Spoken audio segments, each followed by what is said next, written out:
Hello, everybody, and welcome in to our latest live broadcast. It's Friday, November, what is it? I don't know, 4th? 5th. That's 5th, okay. November 5th, 2021. My name's Carey Holzman. I'm Mitch Morrison. He's Mitch Morrison. The tall one, all right. Everyone is the tall one if you're standing next to me. Me. All right, let's make sure our audio and video are good. Do we have 5x5? Yeah, so. And look, all the contributions have come in early here. Let's see if we can get caught up. Kicking us off, Peter Laycock with a 50-pound contribution. Says, good evening, Carey and Mitch and everyone in the chat from Bonnie, Scotland, where the temperature in Edinburgh is 50 degrees. I wish. Yeah. I wish. Hi, Peter. It's always a joy to see you in the chat. Thank you for your continued support. Tony Wallow with $4.99. Tony sent me an email. I guess I didn't send him a Mugen screwdriver when I sent the computer to him. And I guess he wants it. Oh. I think I have how many of those do I have in here? 4 or 5? 5. Be my pleasure to send you one, Tony. Thanks for all your support, Tony. And what else? Michael Dane with a $5 contribution. The man. Contribution. Michael says, it's Professor Carey and Mitch the Living Legend. Greetings, everyone. 50 days until Christmas. He's starting that. I hope he's feeling better. Yeah, he just got out of the hospital. Yeah, he's home, and there's nothing like your own bedsy-wedsy, for recovering, so. Yeah, we hope you're feeling better, Michael, and that's a good sign. Jerry Watson with $5 says, excellent show last night, Carey. You rock. Thank you, Jerry. I think there's a kindred spirit with people named Jerry, Terry, Carey, and Gary. And Larry and Harry, yeah. Did you name those? Not so much. All righty. Those names are too common. Okay. Terry isn't common. Yeah. Larry. Jerry, you don't meet too many Geralds these days. No. Anyway, we're just playing. Kindred spirits with everybody here in the community. Paul Baxter contributes £2, watching us all the way from the UK. Thank you, Paul.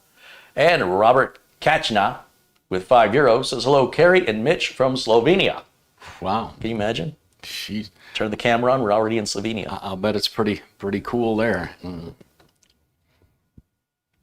Sarge Tech with $2 says, thank God it's Friday, Carey and Mitch and everyone in the chat. And there's Planet Cryos with a $10 contribution. Says, just got back from vacation and I'm pumped for a new Carey adventure. Hello, Carey and Mitch. And Planet Cryos just did an edit on the Black Edition Hyper 212 installation method, which I will post on a day where I'm not live. Okay. And appreciate those edits. Keep them coming, Cryos. And thank you for your contribution. Holger Sanmiango contributes $5 Canadian. Thank you, Holger. There's Thomas Backenstow. Thomas says, my brother is Gerald. Tom.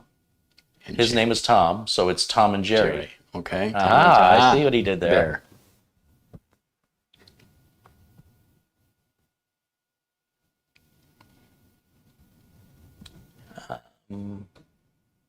There's Larry. LRCX says, hello, Carey and Mitch in the chat. Hey, Larry, welcome in. Wesley says, the Netherlands is so cool at the moment, I had to go out for groceries in my blanket sweater. What's a sweater? Yeah, I know what sweat is. Does it have to do with sweating? What is it today in Phoenix? Still, terrible. Ben Laird is joining us also from Scotland. The weather is a balmy 80, I'm guessing 84. You think it's 84 already? I have to update my phone. 88. Huh. 88. We might have to go back in time on that. Yeah. Well, 88 and still getting hotter. Well, you think it's going to hit 90 today? No. It is November, right? This isn't September anymore. Right. But looking at next week is where I'm telling you, it's going to dip, and it's going to be gorgeous motorcycle riding weather. So that's what Weatherman Mitch says that? Yeah. John Craig with a £5 contribution. John joins us from jolly old England. He says, happy Guy Fawkes night. Oh, is that? Yeah. We burn him in effigy every November 5th. So I know all about that, but I didn't know the date. That's when they were trying to set parliament on fire or Okay. some sort of espionage coup. They wore the masks. What was the Matrix guys made or gals now that made that movie? Yeah. The Wachowskis. Yeah. Yeah, they had the masks. No. What was the name of that movie? You're the movie guy. The Tom Cruise one? No, Eyes Wide Shut? No. With the masks. Yeah. no. Eyes Wide Shut was. Tom Cruise and Nicole Kidman. Yeah, but that wasn't Wachowski's. That No. was Stanley Kubrick. yeah, Kubrick. I never saw that movie. No, the Guy Fawkes. You don't know the Guy Fawkes mask? You know it if you saw it. And then What was the movie after The Matrix? V for Vendetta. yeah. Who said that first in the chat? Yeah. Curtis Stollery and Jared Blackmore got it, and Jim Maloney got With it. Natalie Portman, right? Wasn't she? In Oh, that? I don't Yeah, remember. yeah. Okay. But that's the Guy Fawkes mask they wear. Anyway, I didn't know what a Guy Fawkes mask was until that movie came out. Yeah. And then somehow it came up in conversation, little internet research, and there's a whole history about England I did not know. And I still barely know it. So happy Guy Fawkes Day. I don't know that that's something I don't think they're celebrating Guy Fawkes. I think they're celebrating that they stopped it. Right? So in any event, welcome in on this November 5th, Guy Fawkes Day. Careful how you say that last name. We're going to be demonetized. Jerry Watson says that Mugen 5 in black looks good. Wow, doesn't it though? Let's go back to the other camera angle. Or you know what? Let's go to this camera. There we go. Ooh. I agree. I think it looks better than the Noctua. It's cheaper than the Noctua, and it installs easier than the Noctua, and I think it cools better. If it's not better, it's the same, but I think it's better. Very beefy. That's a good word for it. Yeah. Let me go back to camera one there. Thank you, Vanna White. Okay. What do you got going on here today? I'm so saddened, chat and Carey, that next Friday is when I leave for the Rocky Point motorcycle rally, but next Saturday I have a front row ticket in Los Angeles to see my boys Pablo Cruz, but I forgot about that. So then when I told the guy I'll go with him to Rocky Point, I'm like, ugh. So here I got a front row seat to see Pablo Cruz. I haven't seen the boys. They haven't really toured much during the thing. And so I was looking forward to saying hello and them going, oh, there's our biggest fan, Mitch from Phoenix, but I'll have to eat the ticket or give it to a friend who lives in LA, and because that's next Saturday, and I'll be in Rocky Point Rally 20th anniversary, and Trying to think of it. Love Will Find a Way. a place in the sun. I don't know a place in the sun. What you're gonna do when she says goodbye. Oh, that one I know. Yeah. So. Well, they claim to have a lot of hits here, but I might have to hear these to know them. Right. They're all from the late 1970s and a couple in the early 1981 with Cool Love. That title sounds familiar. First time I saw them was in college. They came to my college, and I'll bet the ticket couldn't have been more than $5 or $6, but yeah, but back then $5 or $6 was probably $80. Yeah. Maybe not. Yeah, they knocked me out then, and been a fan ever since. So there, buy one ticket. Yeah, because it's at a weird venue where you if you want to get close, you have to pay for dinner. So I had to, now I don't have to pay for dinner because I'm not going to be there, but you have to eat supper, and then the show is kind of after dinner. So it's an odd venue, but I'm like, okay. So I was gonna go stag. That's all right. So I was gonna drive out, but I'll see him. I was gonna see him in Vegas in August, but they canceled, and so they'll be around next year. So But no love for Toto today. It's all Pablo Cruz. It's all Pablo Cruz. Yeah, I'm kind of wanted to mix it up a little bit. So all right. My favorite band is on my shirt. Kerry Holzman and the Mitchettes. Randy Reed contributes $5. He says, hey, Kerry and Mitch and everyone in chat, you guys are amazing. Flattery will get you everywhere, Randy. Thank you for your kind words and your contribution. And enough with the Love Fest. We got work to do. Who sings that? I don't know, but we got work to do. Average White Band. Yeah, we've got work to do. That was a big hit of theirs. Well, who said enough with the Love Fest? Who's ever said that? Why would Uncle you? Mitch, yeah. Please, no, stop with the love. I've had enough of it. Yeah, whoever said that? I don't know. Yeah, they'd be an idiot if you ask me. So what are we doing today? We've got some boards that need prepping. Oh, that's true. True. I forgot about that. I have to prep a board for my friend Dave because I screwed this whole thing up. And then this is complete, right? With a window. That's Rodney. Okay. That's got to go back into his case. That's ready to go. He sent me his Windows 10 activation code. Okay. That's activated.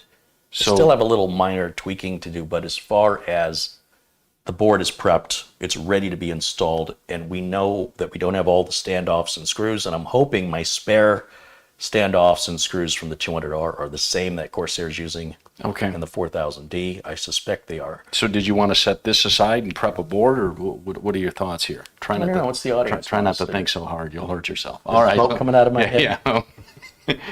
I'm feeling good on this Friday, so. Well, whatever you have, give me two of them. Bill Leatherland is joined us in the chat room. Always good to see good friend Bill there. And there's Planet Cryos again with a $10 contribution. He said, back about a week ago, the Samsung Evo Plus was $209 for only a few days. I bought that quick, crazy cheap. That is a good deal because it's currently, and I'm glad you brought this up, Planet Cryos, when it hits $249.99 for the Samsung 970 Evo Plus 2 terabyte, that's a good fast drive, Gen 3 drive. A lot of storage. At $249.99, that's $50 below its suggested retail. Well, now it's been $239.99 for about 10 to 14 days. The fact that you found it at $209 is an incredible deal. And I'm starting to see other manufacturers like Kingston and Crucial lowering the price of their 1 terabyte budget drives under $100 on sale for a limited time. I don't know the reliability of them. I've heard some bad stories with Kingston drives, but you don't hear the good stories. And I don't know how many are out there in the wild. For me personally, I like the Samsung. I like the Sabrents. Even the A-Data drives. I've had really good luck with those. And of course the Intel drives. They had a sale. Newegg today said that the 670p Intel is in a 2 terabyte size was on sale for $229. And my rule of thumb is $100 a terabyte or less. So I don't think that's a good deal because it's not a fast drive, it's a budget drive. So if I'm going to spend $229 on that Intel 670p, I'd rather spend $239 on the Samsung and go way faster. It's only a $10 difference. They need to bring that Intel drive down below $200. And if I catch it, I'll let you guys know, or if you catch it, if you ever see a solid state drive that is under $100 per terabyte, and we're talking NVMe drives only, let us know. We'll share it, let people know. Yeah, $209. I never saw it at $209, but it is $239.99 here at Amazon in the U.S.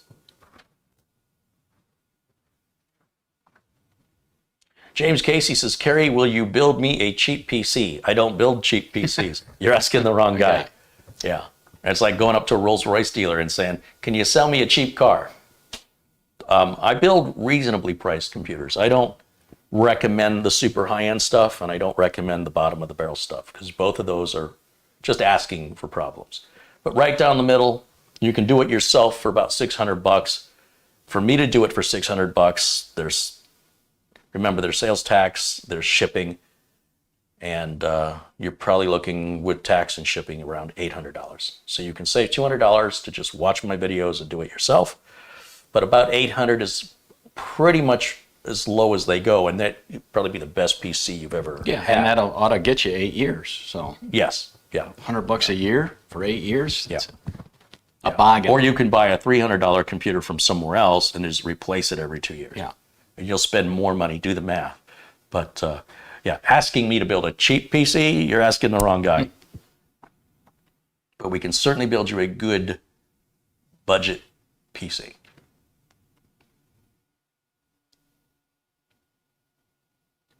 Mortmont says, hello, Carey and Mitch, and hello to everybody in the chat. Welcome in. Welcome in, Thomas. There's Rick Lakes joining us as always. Hey, Rick. Just kind of catching some people here that I'm just noticing. Kate Cordia's Technology and Randy Reed and Paul Baxter and T1K Viper. That's a problem when some of these people, you have names I can't pronounce. It's hard to give you a shout out. There's DJ Lion and Les Stephenson, Darren Gilholm and John Aleph, Bryce Hosking and Fred Sunderman. All right, guys. What should we do? Should we prep a board? Should we get this? If I get this installed in the case, it'll be taking up less room. Let's do it then. There's Monty L joins us with a $20 contribution. I know that dude. Yeah. All right. He says, hi, you two in chat. And James Prezi also with a $5 contribution. He says, your streams are addicting like crack. Always look for my Carey fix. It makes it harder to get to work when I'm glued to the computer screen. You say something about Carey crack? Yeah. Oh, did I misunderstand? Kid friendly. Go get the case. You want to do the case? Yeah. It should only take a minute. Yeah. Should we do this on the Lazy Susan, or probably want the case to be in one? We can use the little remote. I mean, if you want to see it again, I'm tall. If you don't feel like firing it up, we'll just do it. I just feel like this should be pretty quick. The camera's really going to slow it down. What Mitch is referring to is filming down in the case. I'm going to have to move some standoffs around, and you've seen it's dark. My hands are as soon as I put my hand over the standoff, all you're going to see is the top of my hand.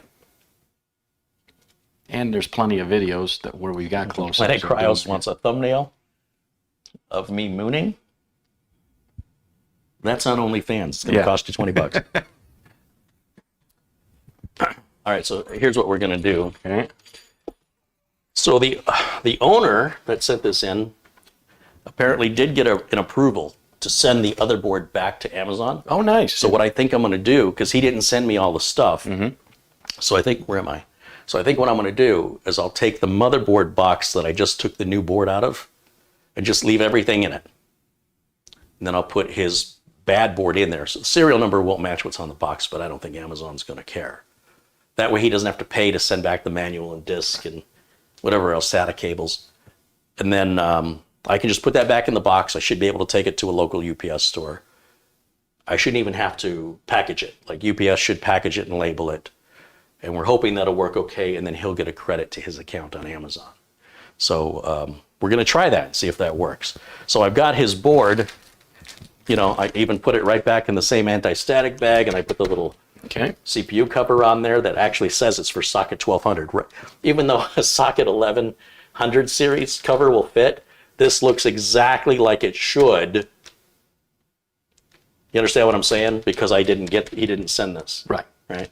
And he doesn't need it anyway because he'll already have one at home. So that's how we're going to work that out. Okay. And I think we should remove the Lazy Susan here for a moment. And now the question's going to be where our standoffs are and where they're going to go. So I'm assuming that these are the same standoffs we've been using in the 200R that's in the Corsair 4000D case here. And the center standoff that he put a screw in, you're not supposed to put a screw in, that should be down here on the table. Are you going to need your little standoff tool? Yes, please. Yeah, the little 5mm ratcheting socket. Coming up, Chief. Right on. Let's see. Oh, you know what? These come out. Oh, he's got extra standoffs in here for a longer motherboard, so I think I don't have to source them from a 200R. Question is, where do they go? I think one of them goes here.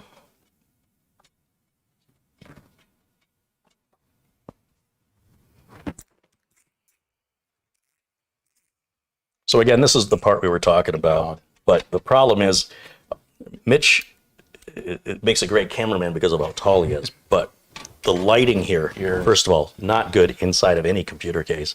Second, the standoffs are very tiny. So as soon as I turn it, all you're going to see is this. So that's not exactly helpful. Thrilling. And then we have to do all that configuration and stuff to get it synced up and working. And I think if I just do this quickly, we can get on with life. What do you think? Works for me. Good. So thankfully, they had a lot of extra standoffs in the case. And unlike the 200R, the 200R has most of the standoffs are welded or riveted. So you can't move them. So this is a 4000D? 4000D. Yeah. Same manufacturer. Any idea what this goes for? Somebody in chat will know. So. Yeah, something. Yeah, if you're in the chat and you want to look up at Amazon what a 4000D Corsair computer case goes for, well, we do this. I'm going to guess it's $100. It seems, pretty nice here. So if it's $100 or less, I'd say it's a good deal. Oh, you know what? There's two standoffs. It's very weird. Very weird. The standoff that he put a screw in. Okay. That I said, it's got a weird lip on it for setting the board down. Normally those are just a post. Well, there's two standoffs like that. One at the top and one in the middle. I'm not sure I like that. Yeah, I was kind of wondering where the post was. Yeah, it's the standoff has a little shoulder on it. Oh, okay. But it also has a hole. Mm-hmm. But the screw he put in there wasn't fitting correctly. And I'm like, well, you don't think you're supposed to put a screw in there. The Corsair's done something a little different with the standoffs here. And normally you'd only have one like that. You know what I just realized, Mitch? I think this whole motherboard tray slides out. I don't think you have to work on it in the case.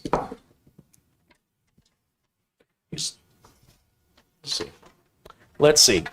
So all I've done here is he's got standoffs down along this far edge, and on the 200R these don't come out, but on this case they do. So I took the one from down here and moved it up here because he didn't have anything. This is the bottom of the board. And then I took the one from down here and moved it up here because that's also close to the bottom of the board. And then there's still extras, 1, 2, 3, and then this has a shoulder on it, and this one up here is the same with a shoulder on it. But I know those screws weren't fitting right, so now I'm curious if maybe the screws were just cross-threaded. Yeah, they were cross-threaded, so you do put screws in those. Okay. So, interesting. But I'm thinking, if we take this other panel off, and I like how the screws stay captive. And what's interesting on this panel is you notice there's no pull handle here. Right. But if you look closely here, there's an arrow pointing to the left and a tab. So I guess you just pull it away and somehow, oh, it's got little nubbins. What do you call them? Nubbins. It's got nubbins. Very like technical. a cabinet door. Okay. And then somehow these also latch in and lock it in, and then the two screws hold it. I have no problem with that design. That's super easy. Lots of cable management room back here, but it sure does look like that motherboard tray comes out. But I might be... Oh, look, there's even cable management tracks like NZXT. Did they say how much the case is? $123, Jerry Watson says. A little bit much. I'd say $100. If it ever goes on sale for $100. But it did look like this case motherboard tray came out, but those are rivets. Yep. It's riveted in. Okay. Never mind. Yeah, forget I said anything. Now, let me grab the board and see if I've guessed the position of the standoffs correctly.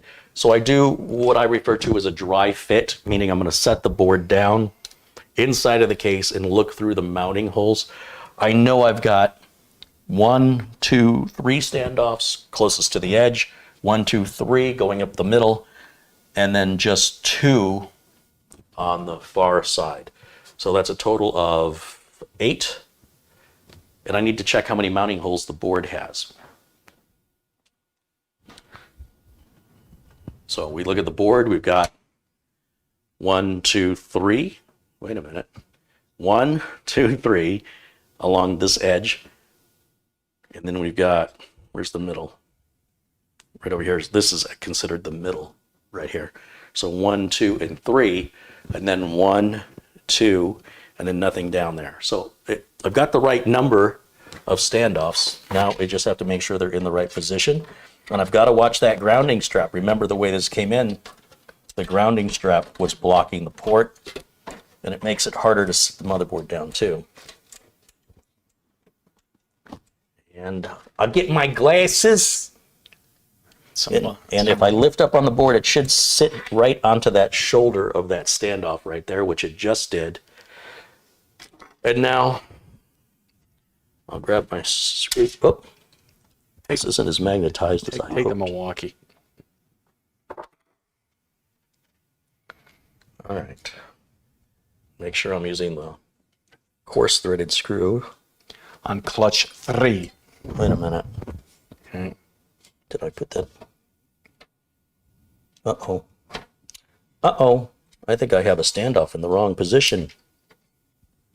I know you do, but I wasn't going to say anything. No, maybe I don't. Where do you see it? No. It looks... Are you just playing with me? Yeah. You're hilarious. You're a funny guy. You'll be here all the weekend.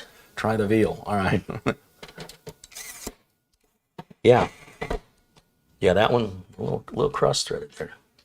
That middle one I was complaining about. I'm still complaining about it. How's the back of my head look? Is it gorgeous? As pointed as ever. They call me Poindexter.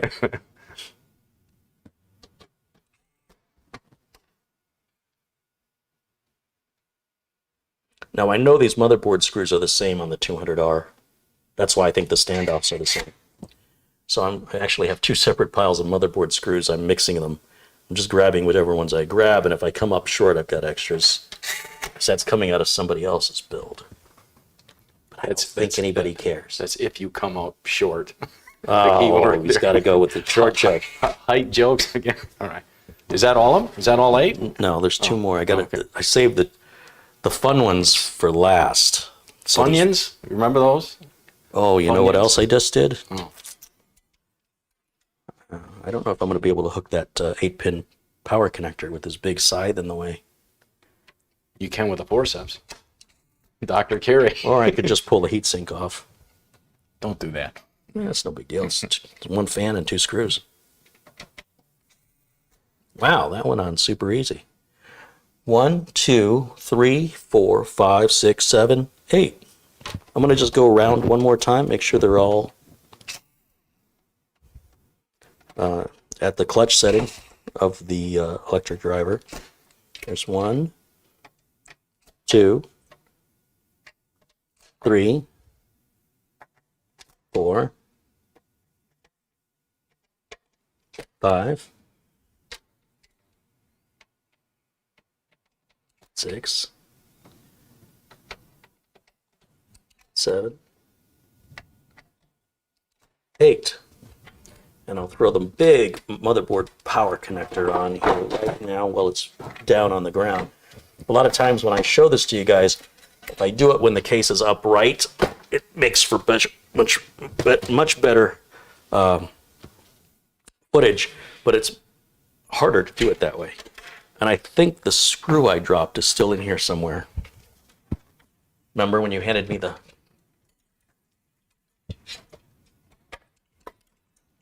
Where'd it go?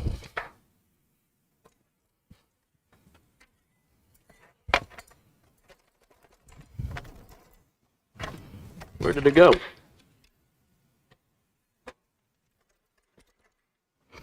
This is disconcerting.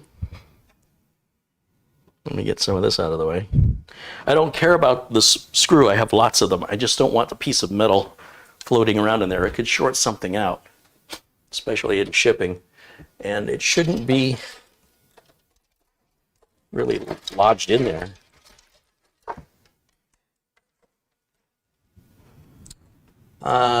Ooh, this isn't good either. He's got a thumb screw that's not straight. That's easily fixed. Can I see that flashlight?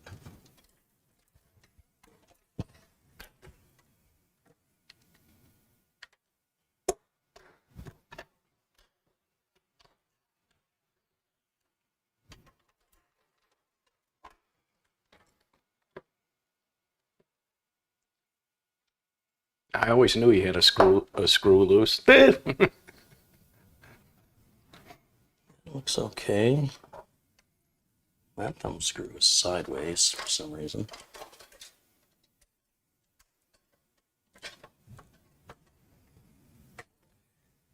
Okay, it's better.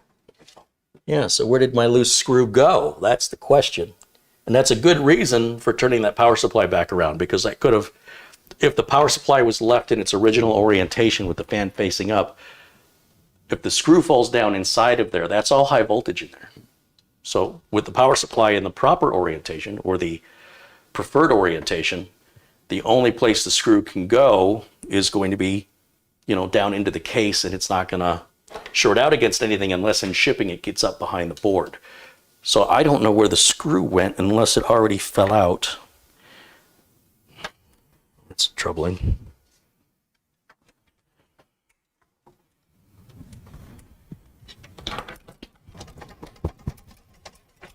Oh, I heard it. Yep, I heard it.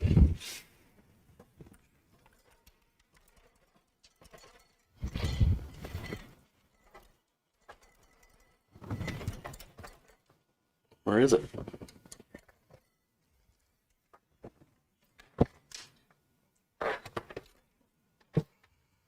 So a lot of what you're hearing are the cables rattling around, but you can definitely hear when metal hits metal versus when these plastic cables are hitting the case. It's a very distinct sound of a screw bouncing around. And we did hear it, but you didn't see anything, did you? No. It's a little teeny tiny screw, so it could fall out and we don't even realize it.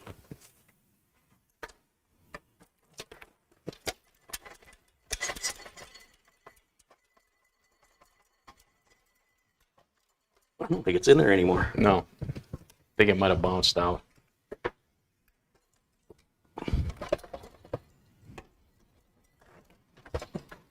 That's my exercise for today. Okay.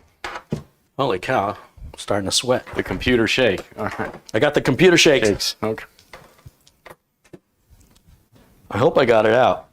I'll know when I walk around barefoot later. Yeah. I'm going to just take a quick look around just to see if I'll feel better if I see it somewhere. Both jump. Here it is. What an eye. What an eye. No, you know what? That's not the right one. Oh. I don't even know what that came from. That's something entirely different. Okay. Yeah. I didn't even know it was missing. Darn it. And when you shake it like that, it could really travel. But if it was back behind the motherboard, that shaking would have loosened it. Yeah, well, Yeah, I think like I said, if that power supply was in the other way around, I'd be worried. Yeah. No, I think you're fine. I'm not as worried, but because I don't have it. I can't account for it. It's like in the movies when they're like, well, the car blew up, the guy's dead. Of course, the guy's not dead because they didn't verify it. Right. So I feel like there's a part of me that's like, well, maybe it's still in there. If it's lodged that tightly, it's probably not moving to be a danger, but it doesn't serve any good purpose to be there. Why is this on upside down? Ooh, that's metal.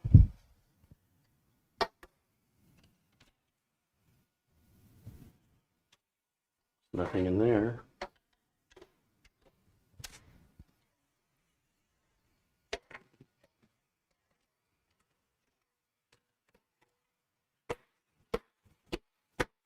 Interesting how that pops on and pops off. It's got the nubbins on it.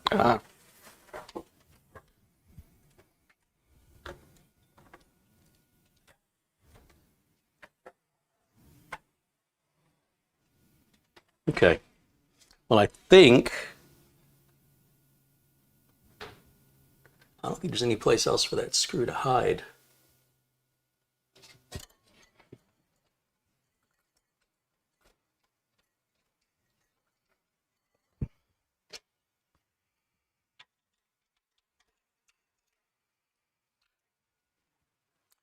That's the CPU power cable and then the rear fan. I'll hook that up later.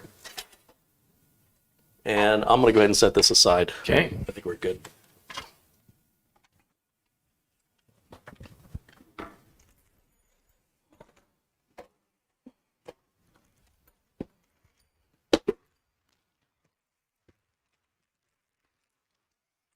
Perfect.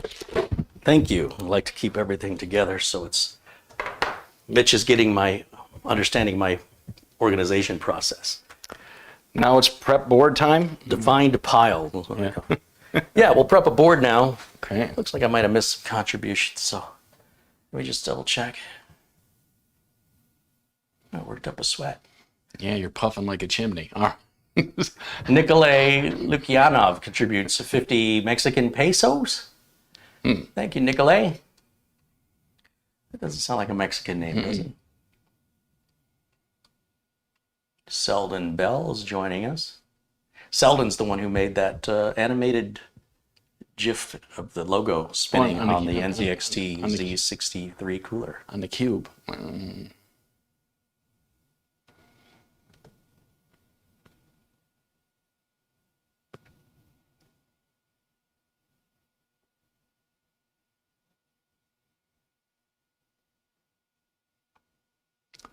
Somebody wants to know, no, Carey does not ship internationally, unfortunately, only in the continental United States.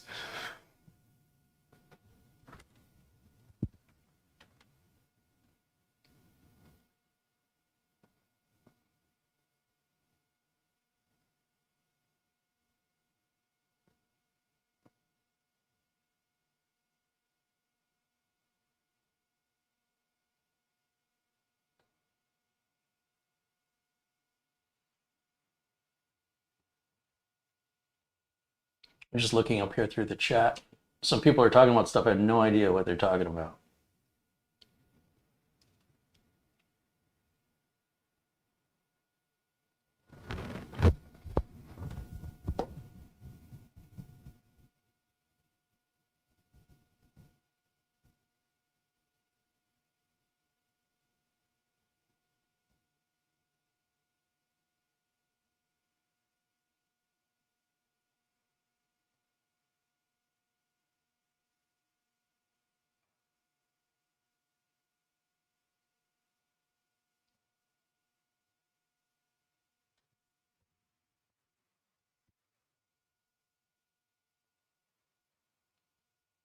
Is it a 4000D or a 400D? It's a 4000D, I'm pretty sure.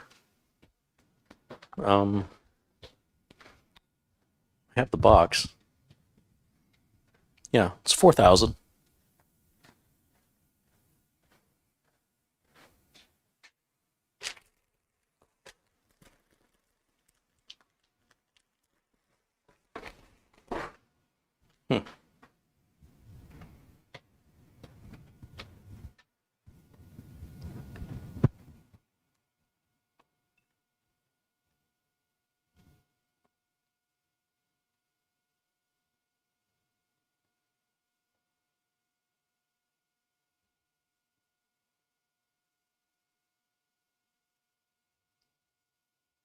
Michael Dane says $95 for 4000D. Now that, I think that's a good value. Yeah. $94 on Best Buy, $124 as a third-party seller. Ah, okay, that's from James Prezi. Thank you for that. That would explain it.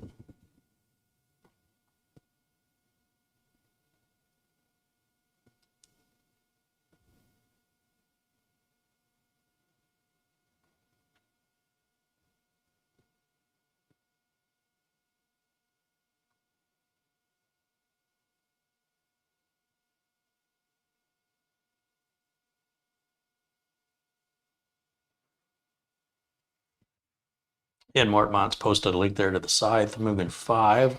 Someone was asking about the cooler. You'll be seeing a lot more of those here as well. Yep.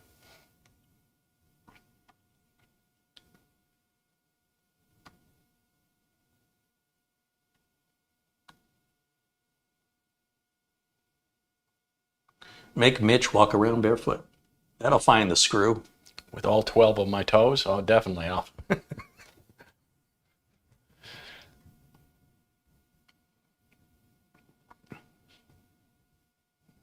Where one says, I'm afraid the screw's stuck under the motherboard. It wouldn't be because it fell Yeah.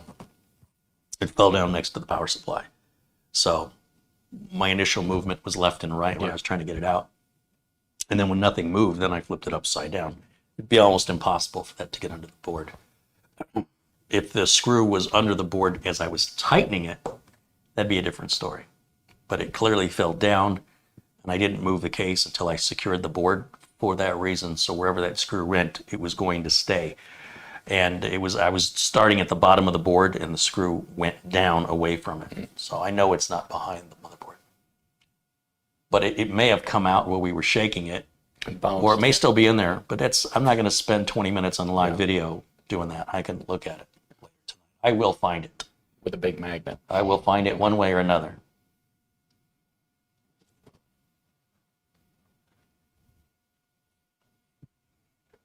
Does the black cooler cool better than the old one? We'll never know because the old one arrived damaged and wasn't installed correctly and is in the recycle bin.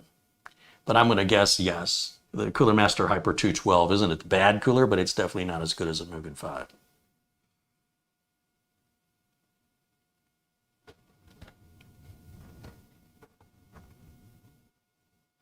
Hey, there's Photo Ray joining us.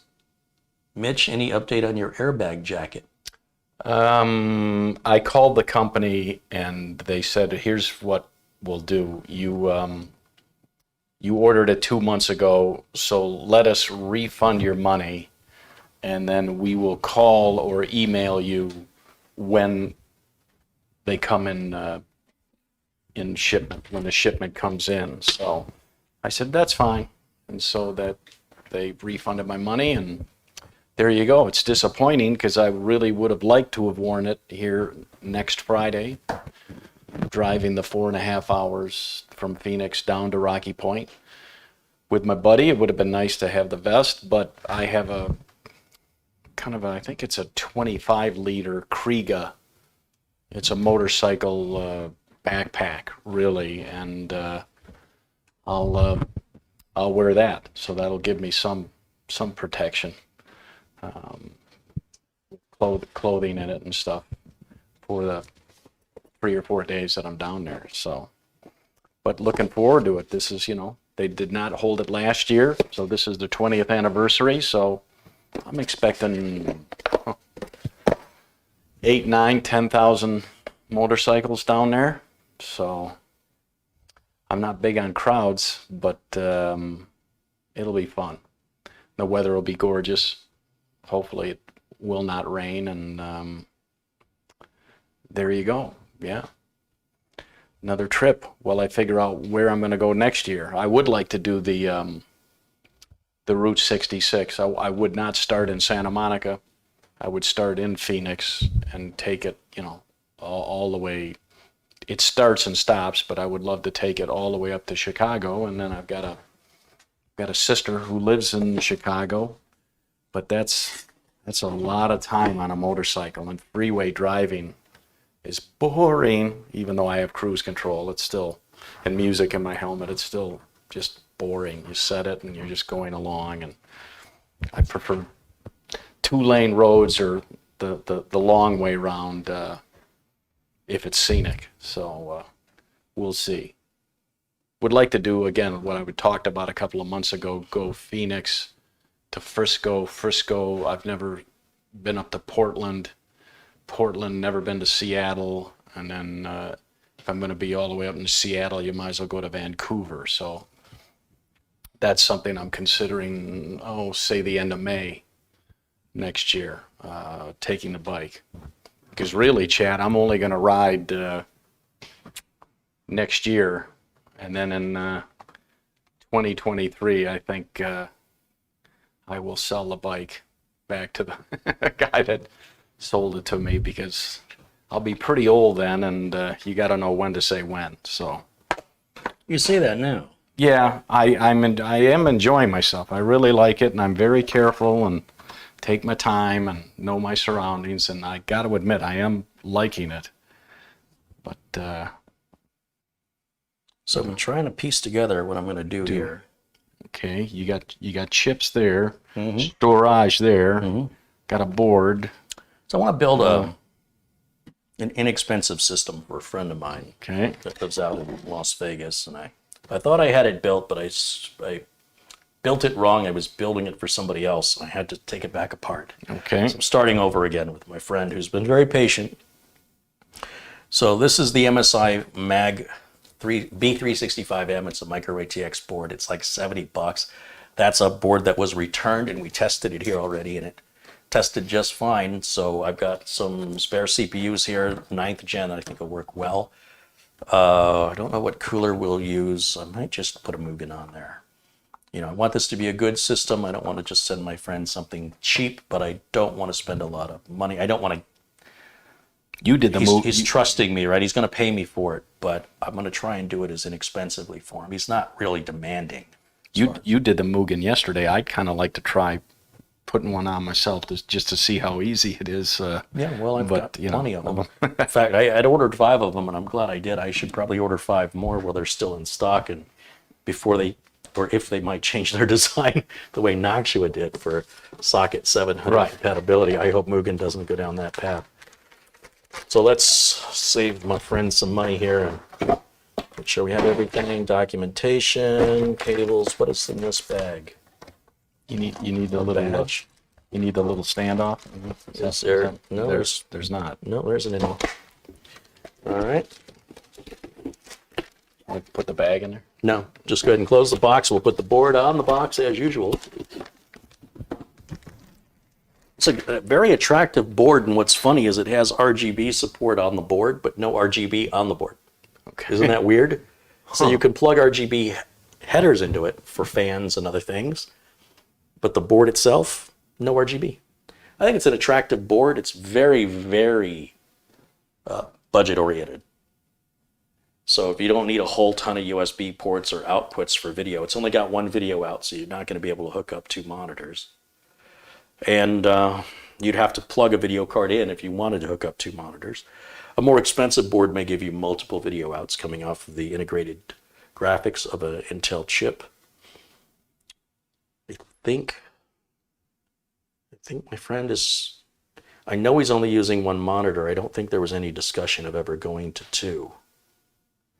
If there was, it ain't going to happen with this board. Of course, you don't have 7.1 surround, but it is gigabit Ethernet. There's no built-in Wi-Fi. It's a pretty stripped down board, but performance-wise, it's going to, be limited to the RAM and CPU that you choose. And it's not an overclocker or something like that. This is just a good budget board that'll run rock solid, fast, quiet. You can add a graphics card and turn it into a gaming machine if you want to. 4 RAM sockets. It's a standard socket. What's that socket called? 1156. Generation 8, Generation 9 compatible. You got 1 fan header here. USB 3 here. Have you got an extra screw to put on the storage? Oh, it's not there, is it?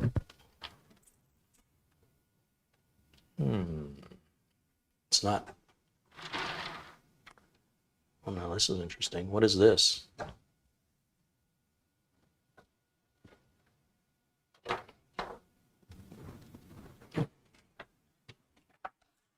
Well, that is the standoff that we need to get moved over here. But where's the screw for it? Yeah.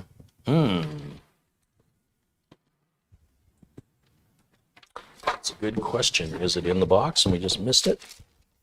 Sometimes they tape it to the lid. This is an RGB header cable extension. This is SATA cables. This is a Go Faster sticker. It is. Oh boy, well, maybe we're not using this board after all. Wah, wah. I figured a guy like you would have about 17 of those little screws.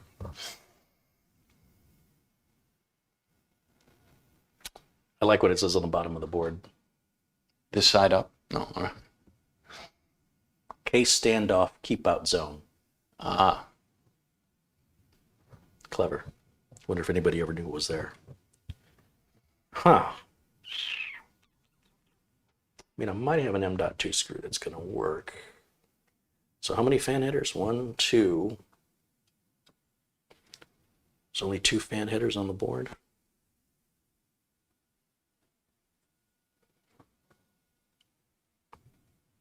Just 2 fan headers. So yeah, this is kind of a in the automotive world we would call this a stripper. 3 fan headers. There's one here, so there's 3. That's fine. 3 is good. So the question is, do we have an M.2 screw? I might.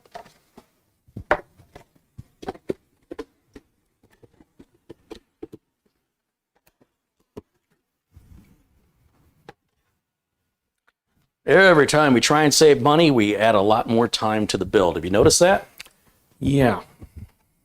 But if we spend a lot of money, we add a lot more time to the build too. The Big Beast build could account for that. Soak and Threadripper. Another reason why I go for that mid-tier, not cheap, not expensive. Oh, look, I have some screws here. They don't look right though. Oh boy.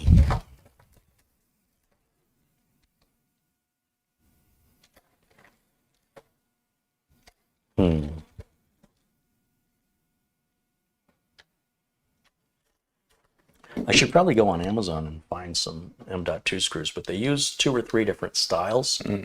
So I don't know if Amazon has an assortment I can buy, but I think I'm going to set this aside. I'm going to put it over here for right now. I'm going to pick a different board so, you know, we could get something done today. Okay. I'm glad you caught that.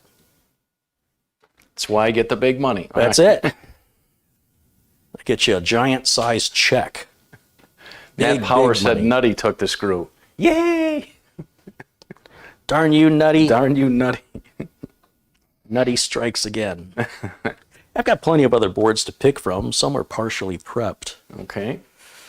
Decisions, decisions, decisions. What do I want to use here? That one's got built-in Wi-Fi. He doesn't need that. Whoa. Oh, that's Ryzen. We'd need a graphics card for that one. What is this? There's a Z490. It's a bit Well, high chat, end. while Carey's in there, I've got some not so bad news, but I have for the last 19 years I purchased this new.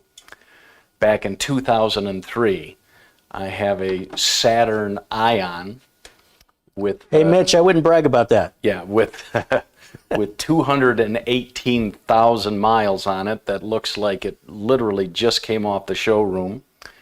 And I was having some issues with it about 3 weeks ago, and I took it in this morning, and unfortunately I thought it was a bad fuel filter or fuel pump, but there were some codes thrown, and the guy called me and said, unfortunately, sir, your transmission is just about on the way out, and it would be about $3,500 to put a new one in. And I said, well, the Kelly Blue Book on this vehicle is only about $700, even though inside and out it's meticulous, immaculate, beautiful. And I said, I'm not spending that kind of money, so I've kind of made the decision now to, I suppose I'll donate the car. We've got a charity here, Cars for Kids or something like that. And Wait, I don't think kids should be driving. no, it does run, but after about 30 minutes,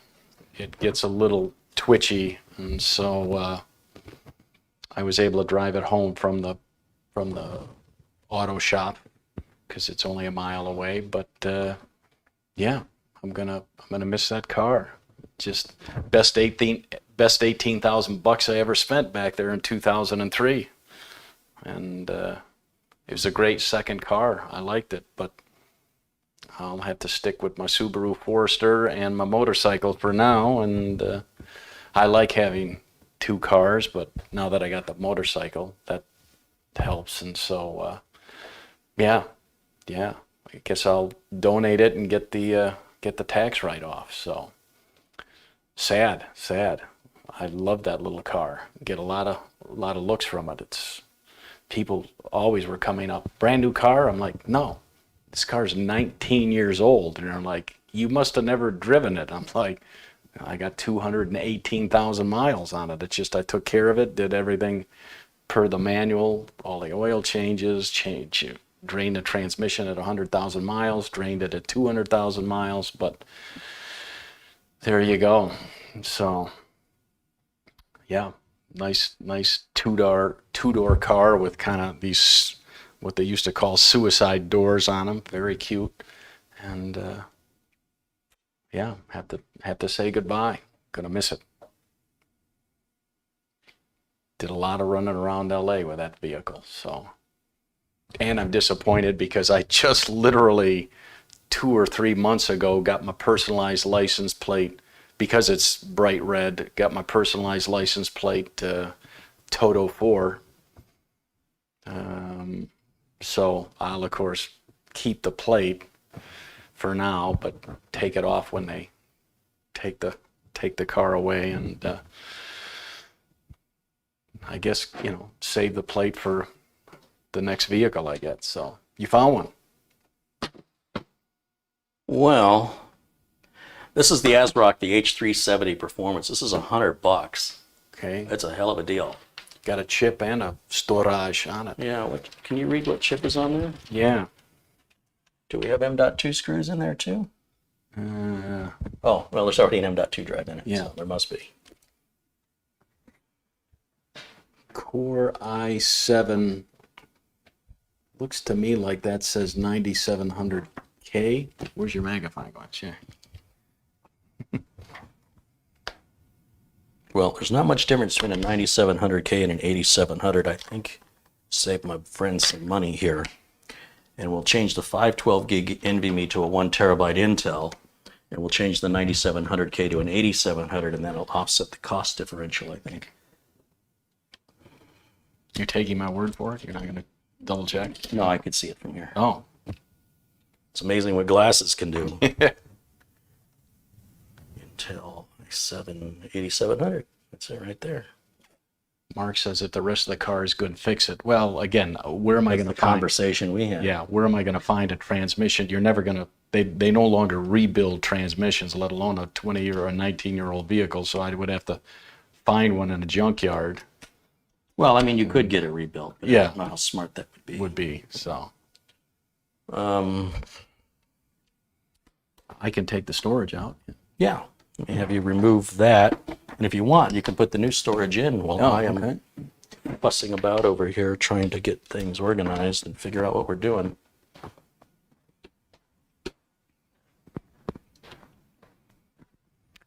The place that I'm thinking about donating it to, they also give you, I think if it's not 2 nights or 3 nights, kind of vacation voucher, which is, in a hotel.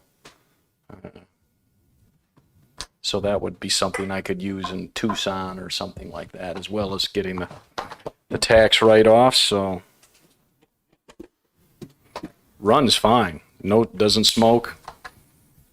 And you never smoked in it, so it's like new inside. Yeah. Do you want something to drink? I'll grab something as I cut away from me. No, cutting toward me. See how big that sticker is? Yeah, go Look to at the other side. Little tiny sticker. Pay attention to that when you cut your boxes, Yeah. unless you like working harder than you have to.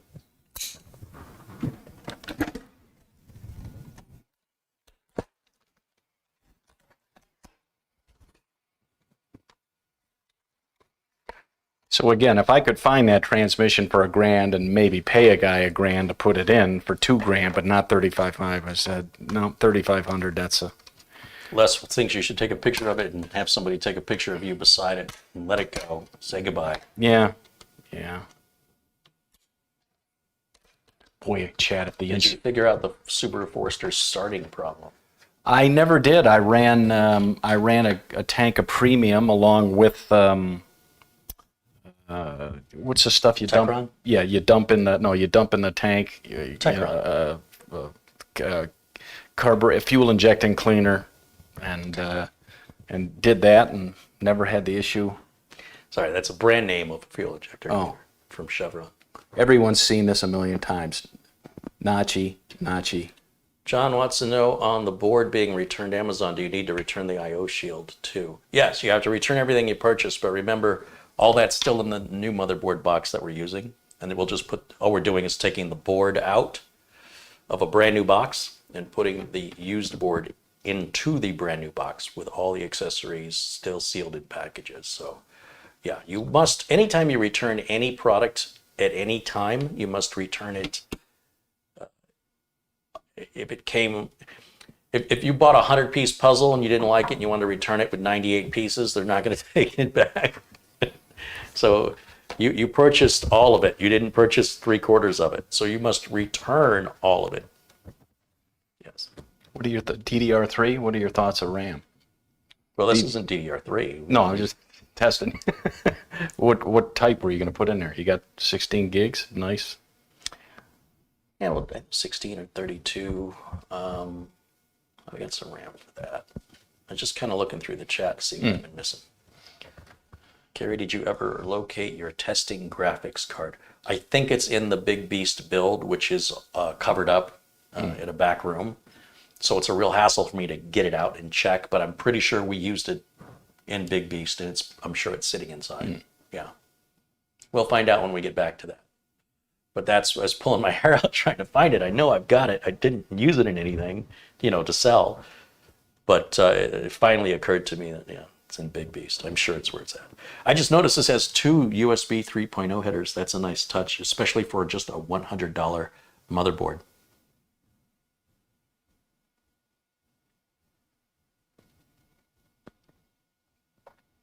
And you can put a Wi-Fi card right here if you wanted versus just a dongle. Or even an add-in card. Yeah. You could add Wi-Fi 3 different ways to this thing. Oh, boy. Colin Hunt with a 5-pound contribution. Thanks, Colin.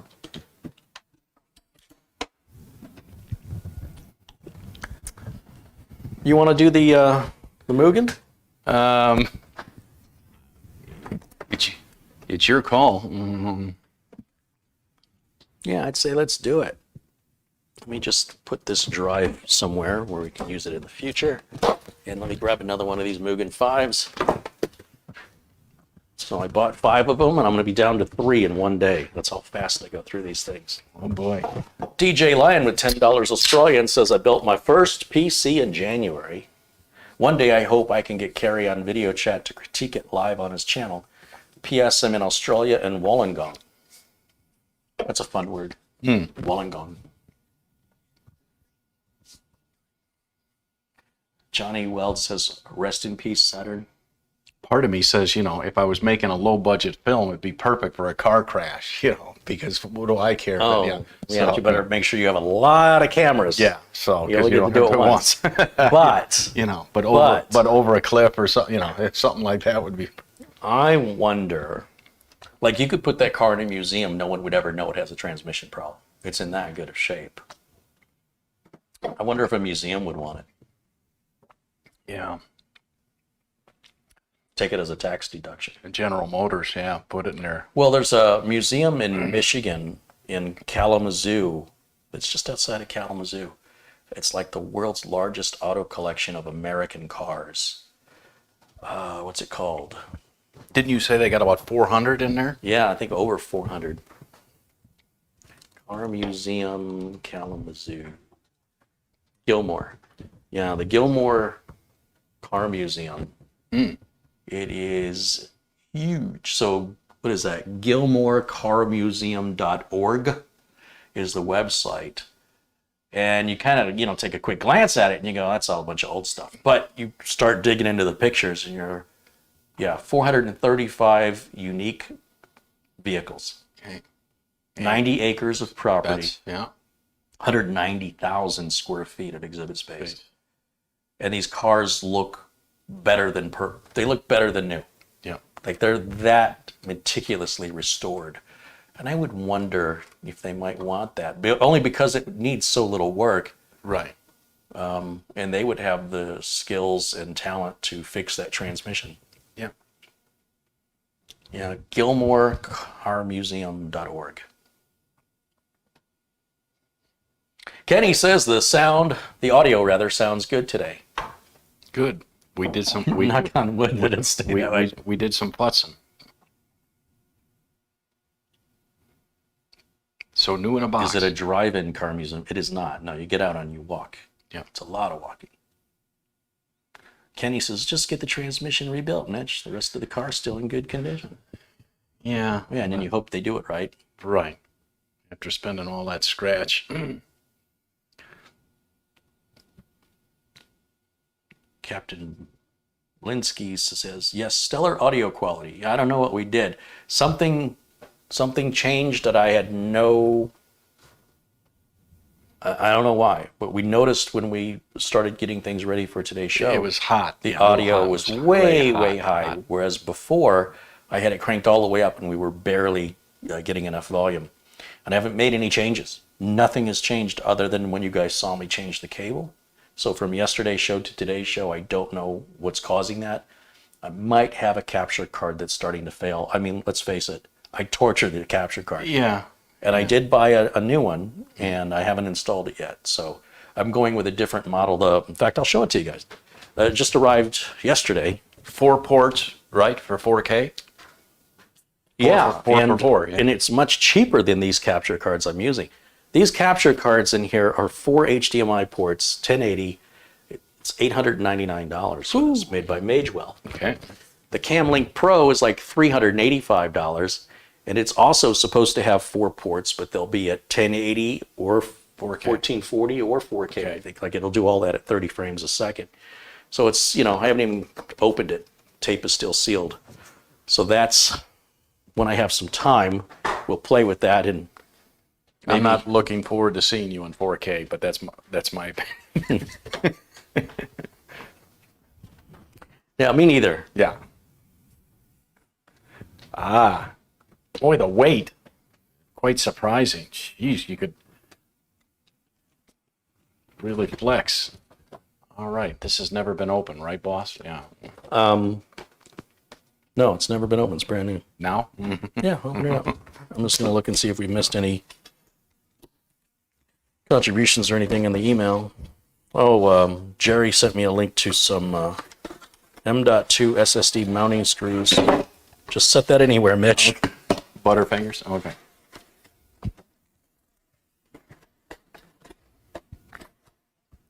Flip the Loop contributes a $3 Amazon gift card. That's from Phil. Thanks, Phil.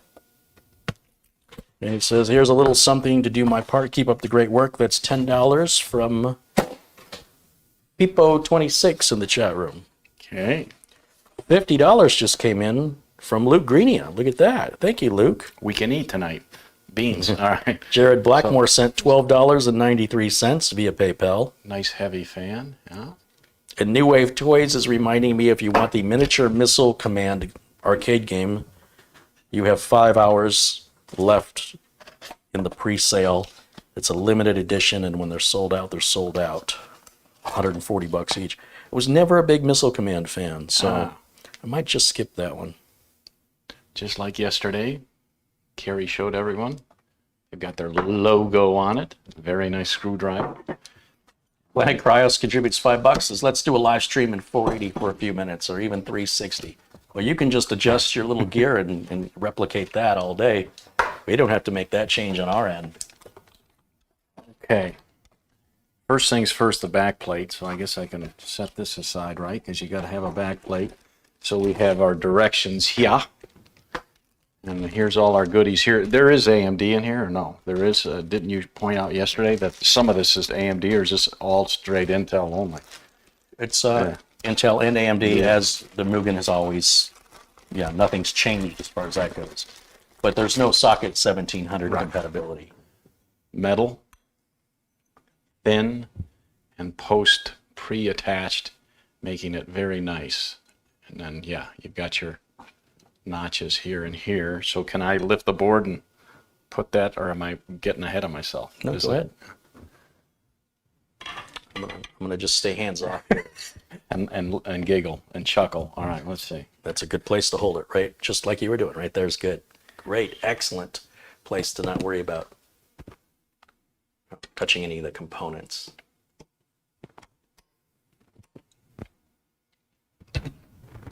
Patrick says you physically raised your mic from yesterday, and that could be the reason. I don't know. I thought about that. It's not this way, because, yeah, it won't go that way. So it must go this way.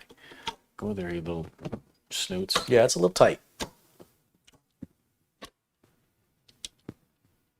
I don't want to force it, so what am I doing wrong? Well, you can't put in one side all the way. It's just exactly what you're doing. You do a little bit on one, a little bit on the other, and eventually you get it seated in there. It's a nice, firm seating when it's down. I don't want to break the board, so you better. Go ahead and set the board upside down onto the box. You can, upside down, just like that. Just go ahead and set it just like that. And now go ahead and put a little more pressure on that. There you go. Perfect. Well done. Be a little awkward to try and hold it when you do that. Fred Sunderman says, how about a Viking funeral for Mitch's Saturday? Can I film it? Yeah. So we've got our fan brackets, of course. Here's our question mark, our parentheses, and for AMD, and then of course we've got our compound and our screws here. Remember, Chad, if I can do it, anybody can do it. So first thing is the plastic posts that go over these. Is that right or no? Yeah, the little plastic spacers. Spacers. And when you look at those spacers, they're a little different. They've got like a little rubber washer on one end, Okay. but not on the other end. Correct. So what do you think that's trying to protect? The bottom of the heatsink or the bottom of the motherboard? Or rather the top of the motherboard? I would think the washers would go on to protect the motherboard. So would I. I mean, I never read the directions, but that's how I did it.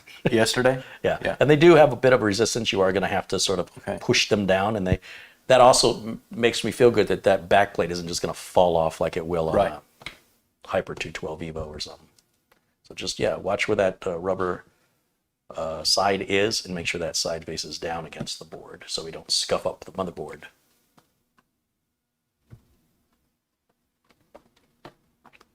Boom, that easy. Okay. And then what do I do? Now these, we don't use. That's for socket 2000 series Intel, those little standoffs. We don't use those. And those long screws, those really long screws are for AMD, so we don't use those either.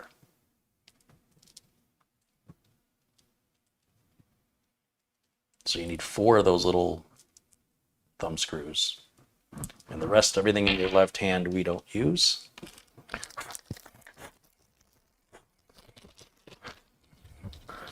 Okay.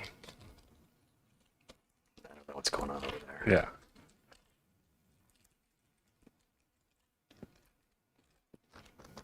Now that you've neatly placed those back into the package, you could throw them into the trash can. Recycle. The point is, we don't need them. Okay. All right, but I'm glad to see you organized. Okay. Now we've got 2 sets of brackets. We've got our nice big parentheses, which I think is for Intel. Oh. Wah, wah. Okay. Those big ones are AMD. The little ones are Intel. I had a 50% chance of guessing right. Okay. So these,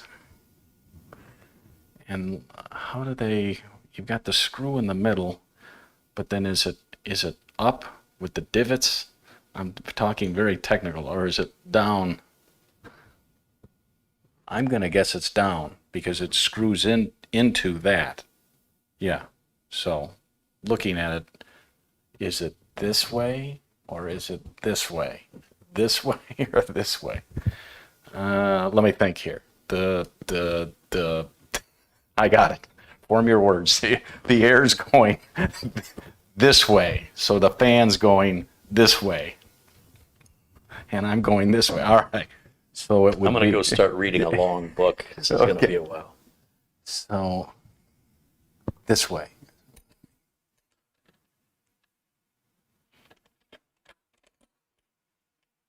They don't fit.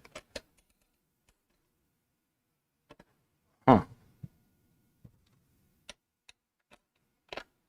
They do fit, like I said.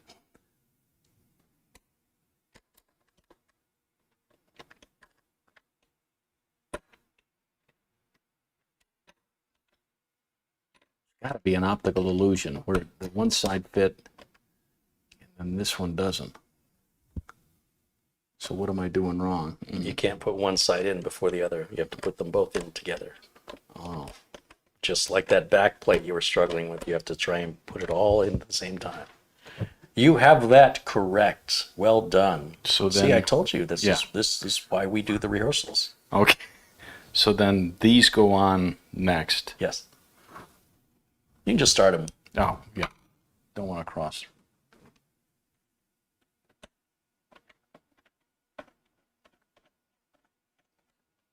God, you remember on that white Stormtrooper when I brought it, when we gutted it for new parts, that had an old copper Zalman. You remember that? Yeah. Oh, that was tough to put in. I cursed and cursed on People that are noticing I'm smiling because I'm proud of you. Look how far you've come from, I don't want to put the CPU in, I'll let you do this part. Right. And, everybody has to go at their own speed. You don't make fun of somebody because they're intimidated. Give them their space, give them their time, wait. I'm that way in social situations. If I'm not comfortable, there's nothing you can say or do that's going to make me comfortable. It's just being exposed to the environment and starting to acclimate to it. And sometimes I can acclimate to it rather quickly, and other times I could have to go over and over and over again and always feel uneasy. But eventually, do you know what that's called, what that process is referred to in psychology? No. Cognitive behavior therapy, CBT. And how much do you tighten this? Just till it stops? Or? I would take it till it's difficult to turn. So further than you're going. Yeah, keep going, keep going, keep going. And that looks good. Yeah, right as it starts to get starts to hurt the palm of your hand to turn it, then it's good. And that little rubber underneath that spacer is there so you don't gouge into your motherboard. So that's a great design for Mugen, or from Scythe rather, on the Mugen file.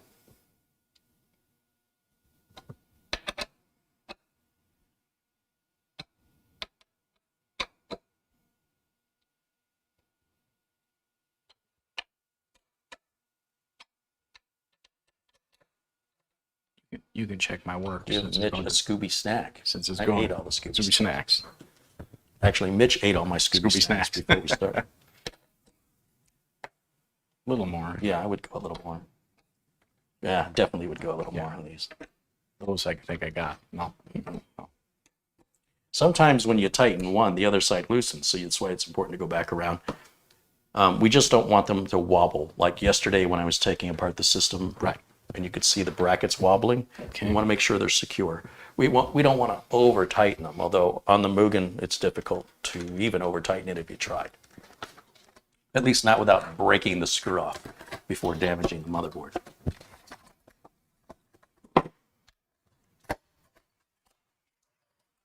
Ooh.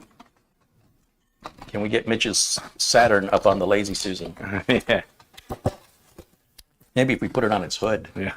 spin it around. Tape, always. And let's see. I watched the show yesterday, even though I wasn't really in chat much. You got a long thingy here, very technical, and a short thingy here. Well, you can see where the screw is, right? That screw right here is underneath the heatsink. So the driver has to come in through the top. Yep. There's a hole up here. And that's how we're going to turn that so they can see. And that's how we're going to tighten that screw. Now, by comparison, on the other side, yeah, on that side, the screw is over here. See the difference? So when you install this, which we're not going to do yet, which side faces the RAM? Well, let's see. I would think the fan is going to go on, probably wrong, go on this side. You're correct. And so you probably want it.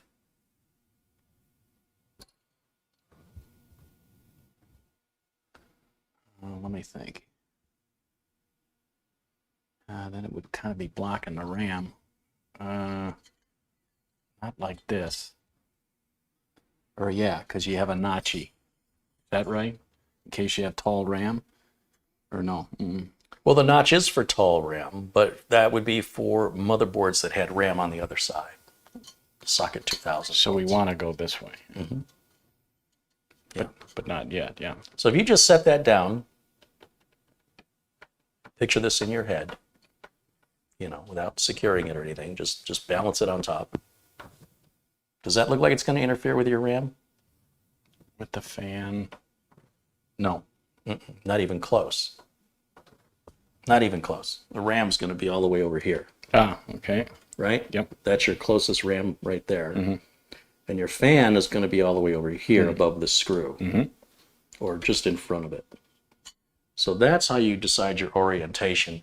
Basically, the screw that sticks out goes towards the RAM, and the screw that's underneath the heatsink goes towards your I/O shield. And that's pretty universal amongst all of the tower coolers.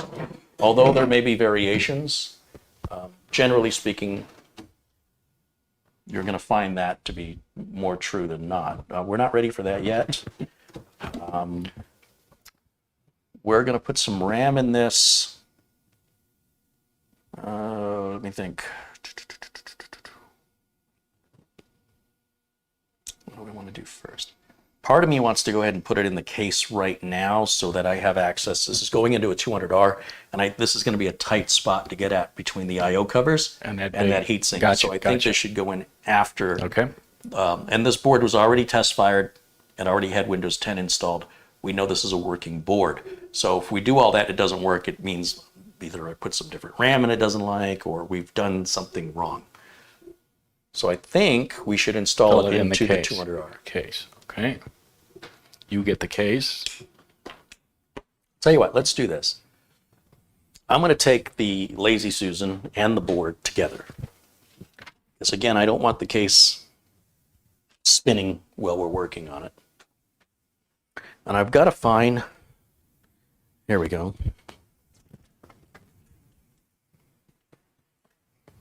Good. So here's the 200R we're going to use today.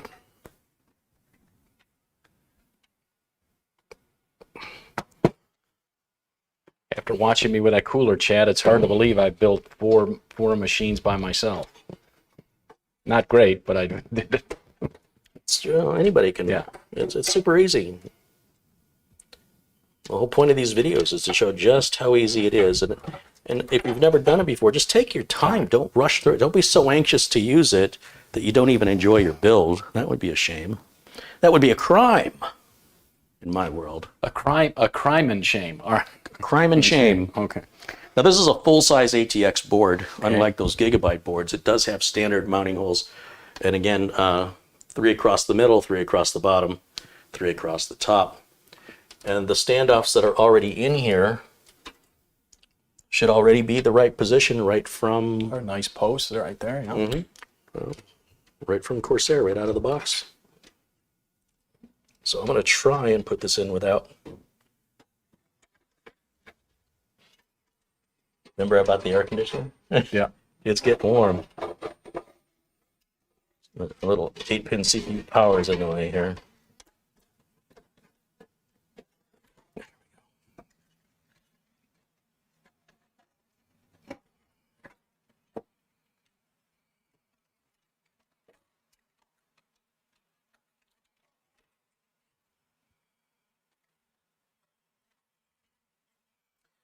I guess we're going to need an I/O shield from the looks of things. I thought it was built in, but it isn't. So that must mean It's in the motherboard box.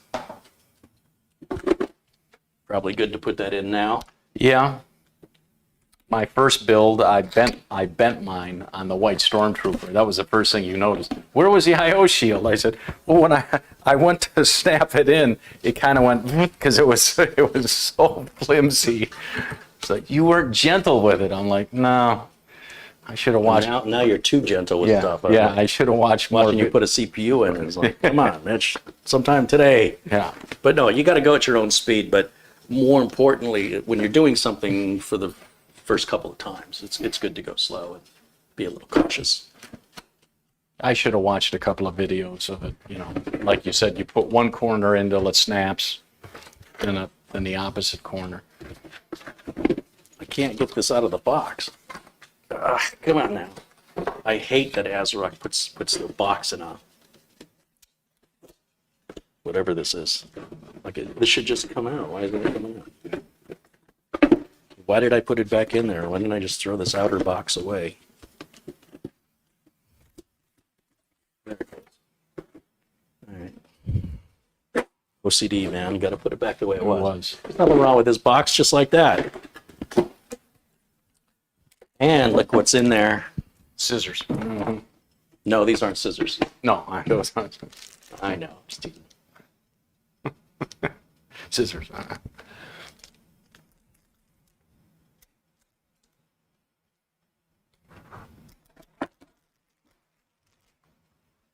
Now, I'm going to let you, and I'm going to really pay attention to how that gets snapped in now. When I'm putting these in, basically, I'm just trying to find a corner and an edge. Gotcha. And then once I get the one corner, so here I'm working on this bottom towards that corner, then I'm going to raise up the bottom or adjust it towards the other corner. Do you want to fix the grounding straps before you insert it? Or No. Do they? They're after. After.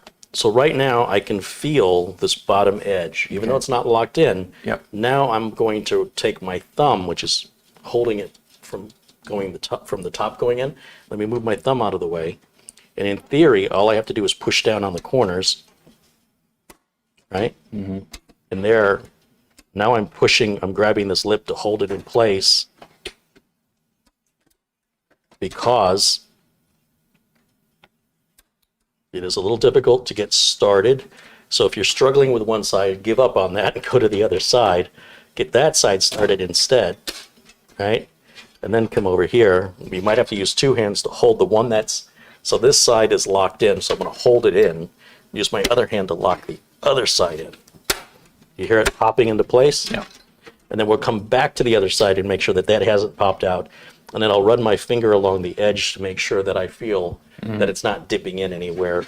It should be a nice solid friction mount fit. And I'm not pushing through the middle. Right. That's how you'll bend it. Yeah. Pushing it only at the corners or the very edge, Okay. but mostly the corners.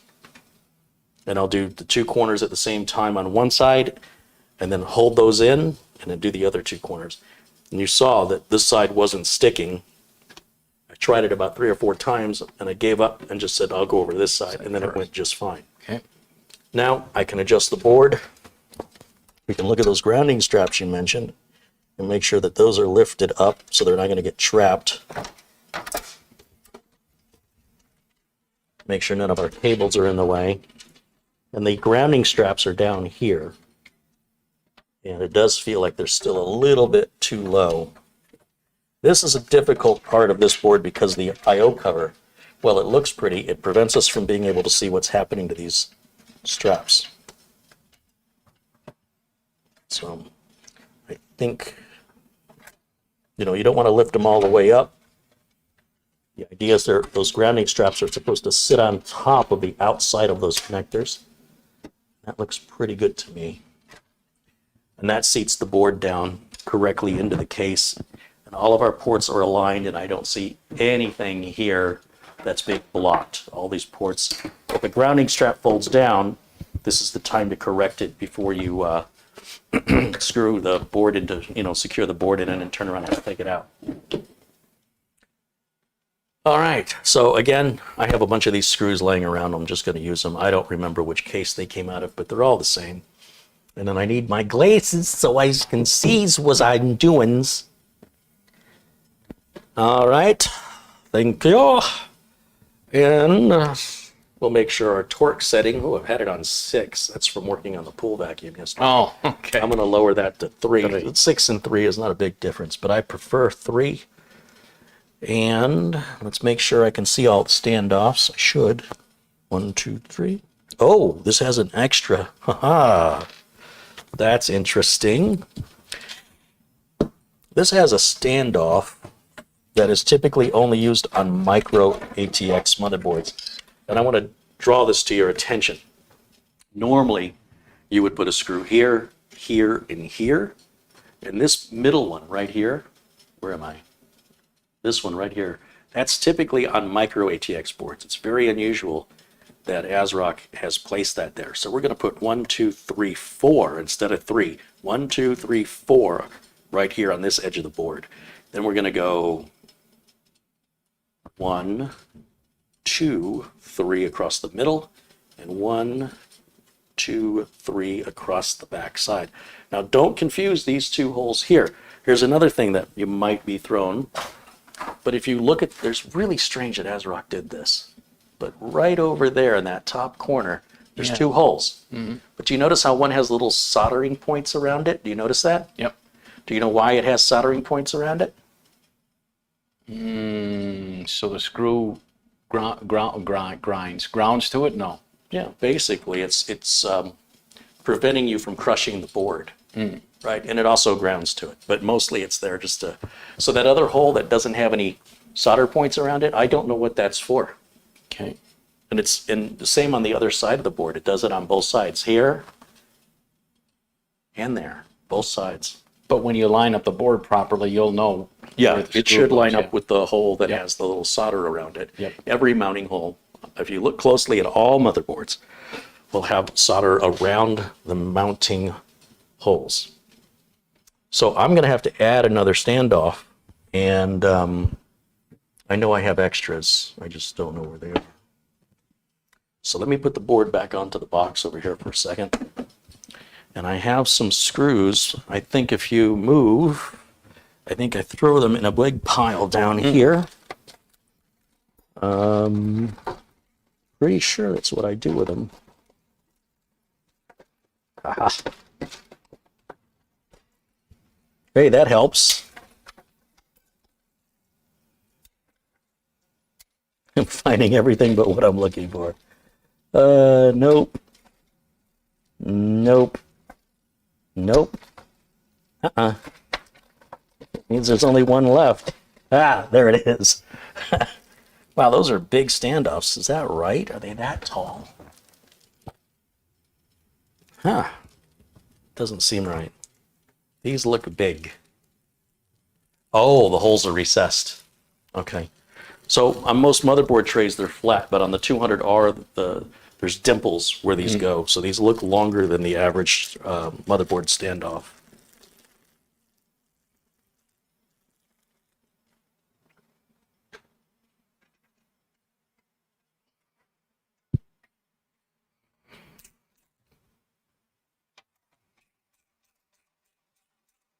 Very unusual.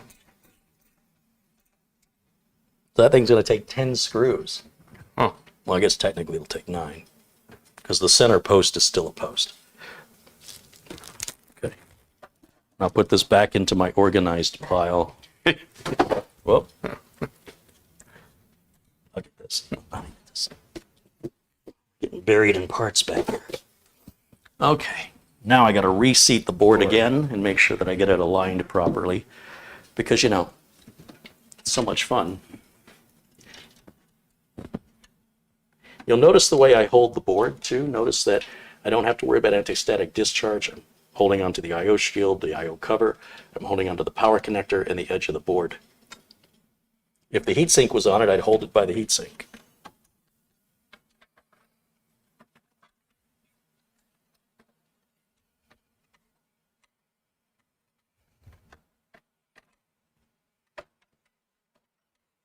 Now this 8-pin CPU power cable, because this is coming out of a case that was already used, that's already been cable managed, and it's getting underneath the board, which is adding a little bit to the challenge, but not that big of a deal. As long as you're paying attention, You should be able to account for that and adjust as needed.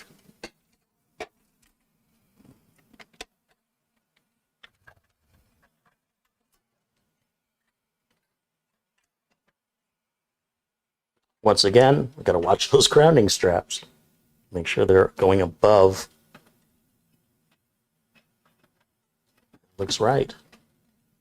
And then when I push in on the board, it should center over the post standoff, and that goes through the center hole and it holds the board in position for us, and we can just double check and make sure that everything looks aligned. Interesting that this has holes here for an antenna, but it doesn't give you the antenna posts. There's no built-in Wi-Fi. So you think that would have been blocked with, like, knockouts, but they're already knocked out.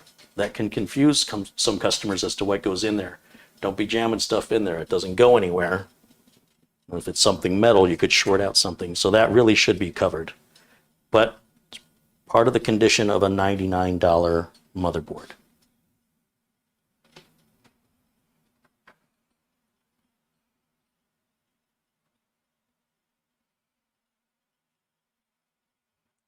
Still seems a little weird to me. I guess that's right.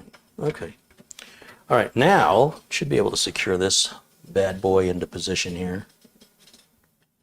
Thank you.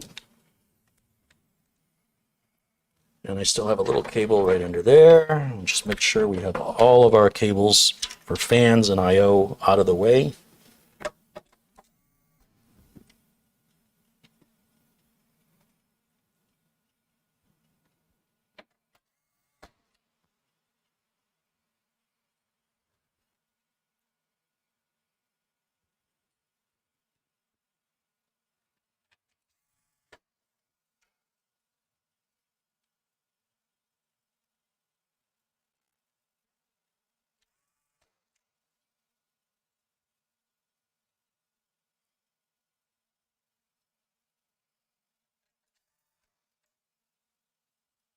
Gonna need 3 more.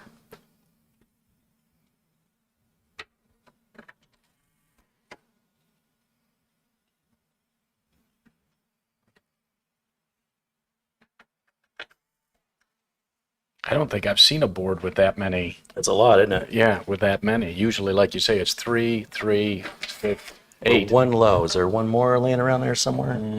Coarse thread. That looks like a coarse thread right there. So what do we got, 10 here? 10 standoffs, 9 screws. 1, 2, 3, 4, 5, 6, 7, 8, 9. And the middle standoff is a post. I'll go ahead and hook up the big 24-pin power connector while we're working with gravity here.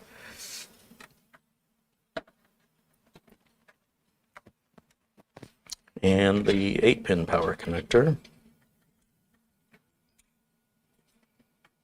which is a lot easier to get to right now. Which isn't easy, it's easier. But I've seen you do it with forceps. Yeah. I have seen you do it. Oh, I'm capable of working much harder. But this is the way to do it, yeah.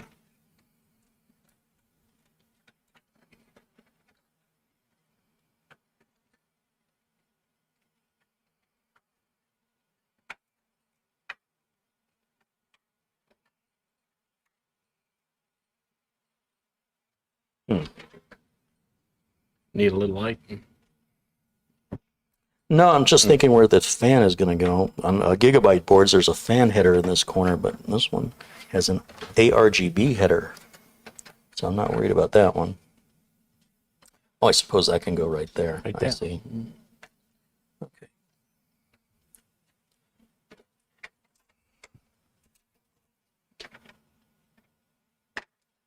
Funny, I'm right-handed, but I had to use my left hand to get that to align. Told you I'm ambidextrous. And I'm left-handed. All right. Okay, that looks like this now. Okay, so we've got the four screws along this side, 2 screws with the post in the middle, and 3 screws around that side. That board ain't going nowhere. That's locked in and secure. With the heatsink off, I can reach up in here, Plug that in. easily for that cable. As I mentioned, the rear fan on Gigabyte boards, there's a fan header on the H370 HD3s up here, but on this board it's down here. That's what I was talking about just a minute ago. And then our CPU fan header is up here. And yeah, I think once we put the heatsink on, we can test fire this bad boy. Okay. In fact, I'll go ahead and throw the front port umbilicals on it because it's just mocking me.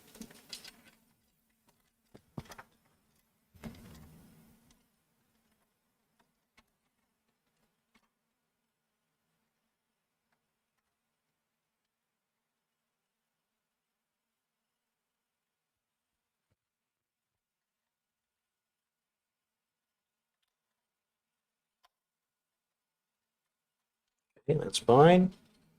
Front port USB, we can plug that in. Either of the USB ports will work.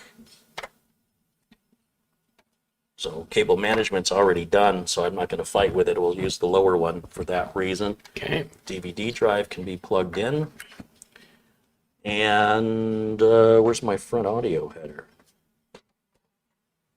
Uh-oh. Uh-oh, Mitch. We missed a cable behind the board.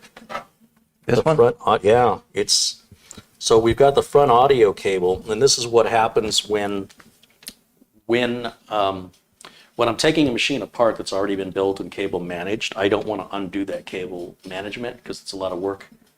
And so all the cables are out front instead of me pushing them out to the back.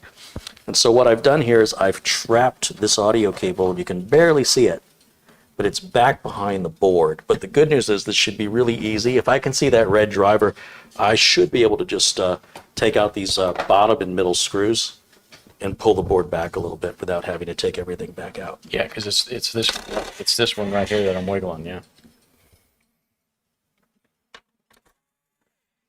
In fact, that is probably all I need to do. Okay. You know what? I'm going to take out this one just to be safe. Just the 3 bottom ones. Now that I can see the board get pushed back, and it's because that cable's behind it. You got it. You got it. Yep. And now I'll put these back.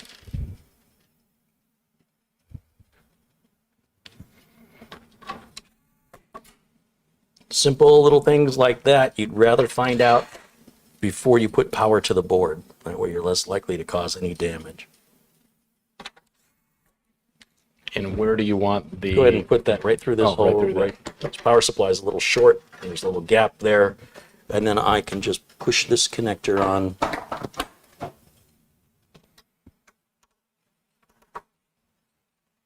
Just like that. So that's our front audio. There's our front switches and LEDs. There's our front USB. There's our SATA cable for the DVD drive. And then all that remains is to put the heatsink, thermal compound, heatsink, and RAM, and we can fire it up. Right Store Man contributes $10. He says, I got to run. A pretty busy week for me, as was yours. See you soon. Newegg had Intel NVMe 1 terabyte under $100. Yeah, they'll be going on sale. Keep watching for it. It's pretty common, but it won't stay that way. So if you're ready to buy, when you see it under $100, I would recommend buying it. Anything that goes under $100, it's not going to go. Like if 1 week it's at 99, it probably won't drop below 89. So, you know, at the worst, you might overspend by $10. But when it drops to the super low price, they sell out really quickly. So, you know, just keep that in mind when you make your purchase decision. Now, I'm going to clean the top of the CPU off, or I'll have you do it. Some rubbing alcohol and Q-tips. We'll bring this over here closer to you. Ooh.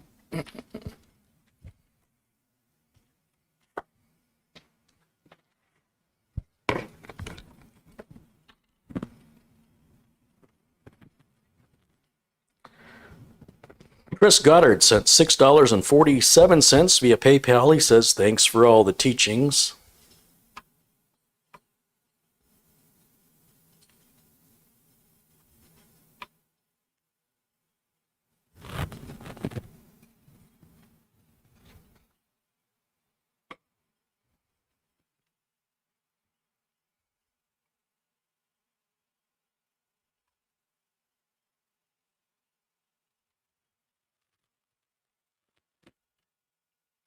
Shiny clean.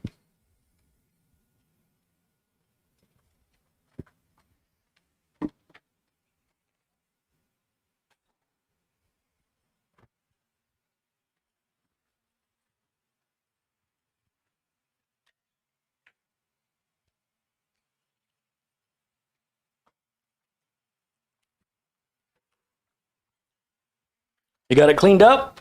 Indubitably. Mm. Sparkly. You do good work. Yeah. All right, here's the keys to the car. Go ahead and take care of that. Yeah, the Saturn. Yeah.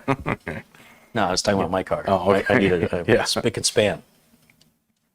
Does anybody use that expression anymore? All right, I'm going to put these. I got all Over Carey, here. Carey doesn't know. I got all the detailing tools. Good vacuum. Good. Oh, I've got the detailing good, tools. I don't know how to good, use them. Good steamer for steaming, and a good carpet extractor. I mean, I got Carpet extractor? yeah. You extract carpet? I can clean them and then use the water and very nice. So I got it all. Bob Connors contributes $5. There's Bob. He says, this will be amusing. Watch this.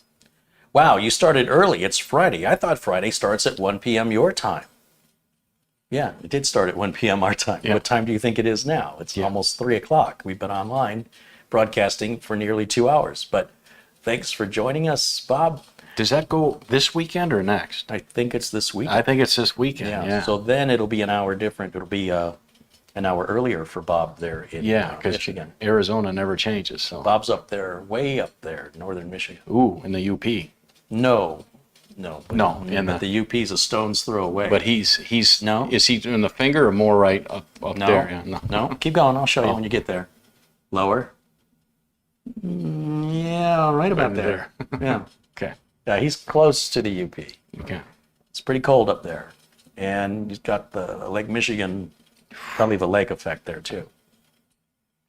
But maybe a little confusion of the time zones. 1 p.m. our time is 4 p.m. your time until daylight savings, and it'll be 3 p.m. your time. Yeah, I like it currently because both Phoenix and LA we're on Pacific Coast time now. But when it switches, Yeah, I'm going to have to change it because I always say 1 o'clock Pacific. That's true 6 months out of the year. Yeah. The other 6 months, it'll be So then noon Pacific, So then we're on Mountain Time, which but it'll still be 1 for us.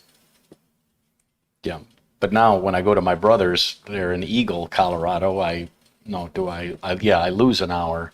Whereas now at Thanksgiving, we're on the same time. Yeah, Mountain. So I'm not losing an hour, which is nice. DJ Lion says it's 8:50 in the morning on Saturday down here in Australia, I'm guessing. Yeah. And Team CompuRepo says it's almost 23 hours time difference in Belgium. That doesn't sound right.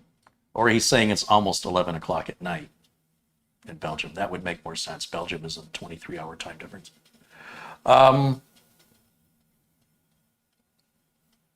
Yeah, when I came back from my trip to Thailand, I left on a Tuesday, Bangkok, and I arrived in Phoenix on a Tuesday. I couldn't kind of really get it wrapped. I'm like, that makes no sense at all. But I was going backwards in time. There was a comedian talking about when he flew to Australia, he left on a Monday, arrived on Wednesdays. Where did Tuesday go? What happened to Tuesday? I want my Tuesday happened while you were in the in the air. air. Yeah, so Arizona never moves our clocks. So it's very simple. If you have to move your clock, then adjust it based on the fact that we're never using hours. That's all.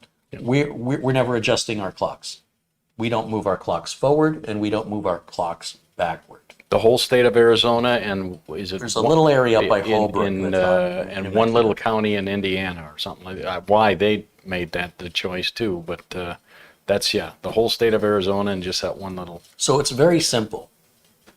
This is a static time. It never changes. 1 p.m. Arizona time is always 1 p.m. Arizona time. We never roll the clock back and we never roll the clock forward. But when you guys roll your clocks back and forward, you're doing that. We're not doing anything. So for you to be confused over the time zone, you just moved your own clock. So if you moved it up an hour, you're my broadcast is going to start for you an hour later because you just did that, right? So we If you never move it have back an hour, it's going to start an hour. So we never have to change the Forget it. clock in our cars. Remember that? How you always used to digitally. I don't remember that at all. No, okay. because I left Michigan before I get dropped. Oh, okay. You raise a good point there. Yeah. But I do say when I do the road trip to Michigan, I'm crossing 3 time zones. And as I cross the time zones, I adjust the clock on the go. Whereas your cell phone does it automatically. Right. That just and that's rules how out. I know when I Right. cross the time Time zone. zone. But I hate, driving and forgetting there's a time zone Zone change, and change. I'm looking at the clock on the Go. car and it's off by an hour. Hour. So it's always important for me, once I realize that, to change it. Rather than just wait till I get to my destination and change it once, I change it on the road. And it's always that first time it's difficult. Yeah. How do you do this? And then some cars, it's really super easy. The Subaru is easy. The Chrysler 300 is easy. The Mustang, I can't quite remember how. Some cars used to get that off of the FM radio signal. Yeah, they were doing that. They for were a doing while. it, and that was very convenient. Where Yeah. it went just click, you changed over, and you didn't have to touch anything. That was great. But So anyway, so Arizona's on California time, on Right. Pacific time. Right now, Pacific yeah. time's very well known. Everybody's familiar with Yeah. Eastern. Everybody's very familiar with Pacific. Some people are familiar with Central, and fewer people are familiar with Mountain. yeah. So in order to keep things simple, I will use Pacific time. And I'll say, hey, we're going to be on at 1 o'clock Pacific time. But when California and everybody else in America falls back 1 hour in the fall, and California is going to say, oh, it's not 1 o'clock anymore, it's noon. But for us, it's still 1 o'clock. So when that happens, you'll notice I change. I'll say we're going to start at it'll be 2 o'clock Pacific time. Is that right? No, noon. Noon. Noon. It'll be, so when Pacific time hits noon, it'll be 1 o'clock here for us, because Yep. because they will have rolled back an hour. We will be an hour ahead, even though we never changed. And then Eastern time, for which there is a 3-hour time difference, always a 3-hour time difference between Pacific and Eastern, that never changes. Because when Pacific goes back an hour, so does Eastern. So they stay 3 hours apart. Because Arizona didn't move our clocks, what that means is for 6 months out of the year, California is an hour behind us, and Eastern is only 2 hours ahead of us instead of 3, because for half the year, we're on Pacific, it's the same as Pacific time, which would give us a 3-hour time difference. So right now, if you're on the eastern side of the United States or in the Eastern time zone, it's 3 hours later for you. After daylight savings, when you roll your clock back 1 hour, then it will only be 2 hours difference to you because you rolled your clock back an hour. But because you were 3 hours ahead and you rolled it back 1, now you're only 2 hours ahead. If you're on the same time as us and you roll it back 1, you're now an hour behind us. We never change. So, but you'll notice that for half the year, I describe the time. At noon Pacific. Yeah, I'll say noon Pacific, or I'll say 2 Eastern, something like that. Yeah. No, still be 3 Eastern. Yeah. Again, Pacific and Eastern always stay 3 hours apart. So it'll be 3 o'clock Eastern time or noon Pacific time. But it's always 1 p.m. Arizona time. And I get a little confused with Mountain Standard and Mountain Daylight. I'm not sure which one we are. But if all the clocks are based off GMT or Greenwich Mean Time. We're -7 GMT. Never changes, never ever. So if you know where you are on GMT, it's basic math. So I've overcomplicated that. It's glove time. Is it time to put the thermal compound on? And Tony says daylight saving is a waste of time. Well said. All right. I had a tube from yesterday. What did Okay. I do with it? Because I thought there was a little bit left in it, and I wanted to use it up. Right here. Is that the one from yesterday? Yeah, that plunger's pretty well pushed in, isn't it? Yeah. No, it isn't really. Just a little bit. Try it. I mean, they're both the Yeah. same brand, and Yeah, but I really wanted to use up the one I had yesterday. What did I do with it? I thought I set it aside. It wasn't up on the counter. Did I leave it up on the counter? It's not up here. Yeah, this is what happens when I clean. I don't know where anything is. All right, anyway. I'm going to use up one tube before I start the next tube, but I always use the same compound. Don't mix two different brands. Oh, geez. Bit much there. Mm. Yeah, kind of. I got nothing and then everything. The good news is there wasn't much left in it. So that definitely finishes off that tube. Now take a look. I want to show you how much thermal compound you get. That is a plunger that won't go down any further, and that's a new tube. So did you get enough for two CPUs? There's definitely enough for two. The question is there enough for three? Probably not. Not sure. I guess it depends how much you put on. But I'd say definitely 2, 3, maybe.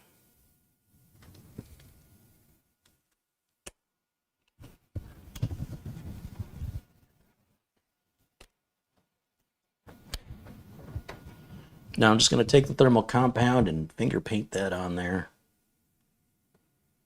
Oh yeah. Yeah, that's easily, if anything, it's a little bit much.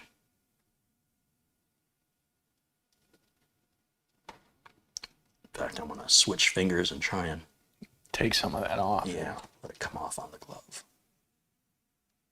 You know, we don't want to scrape off. It's not like we have that much on there, but any extra on the glove is fine.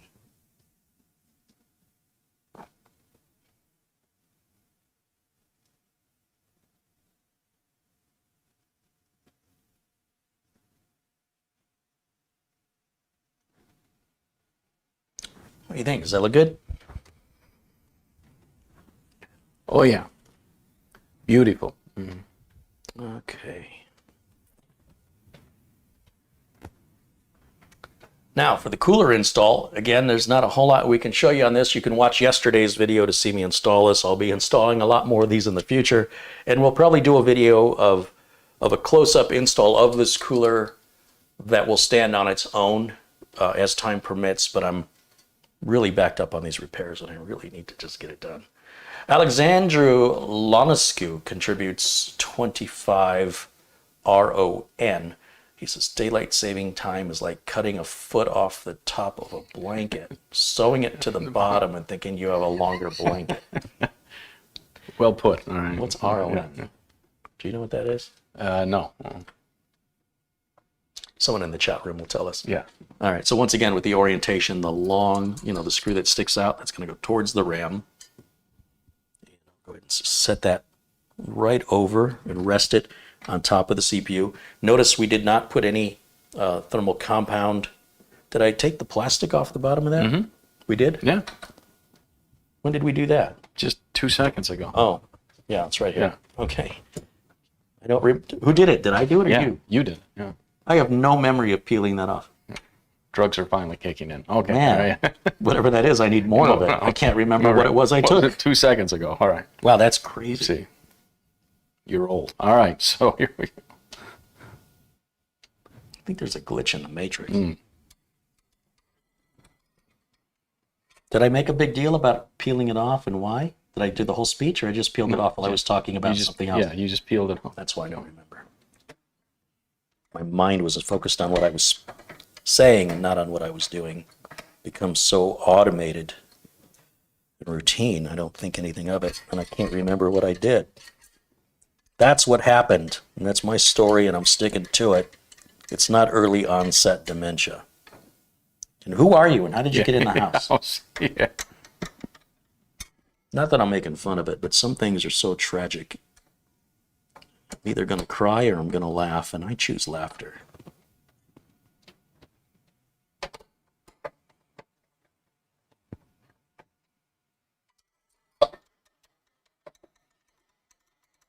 People really frown when you do that at a funeral, though. Yeah.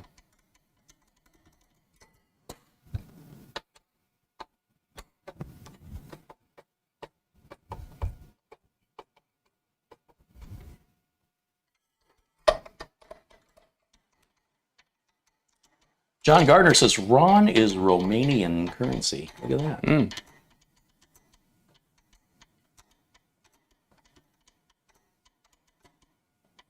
It's down. And that one's not going any further. And those, when you tighten these, they just come to a dead stop. Okay, there's no question or doubt. You couldn't tighten it anymore. If you forced it, you'd just you'd shear the head right off the screw. So that would require an extreme amount of force.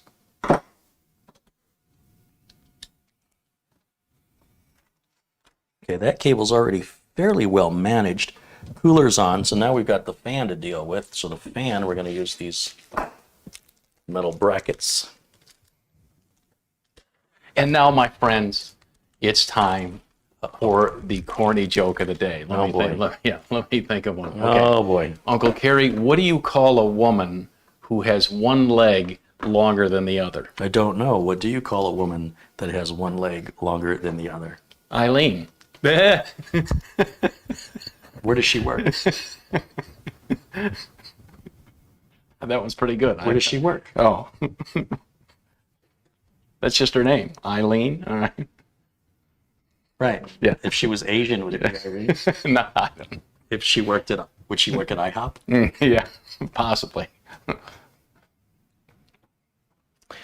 Okay, well, these are quickly becoming politically incorrect. Correct.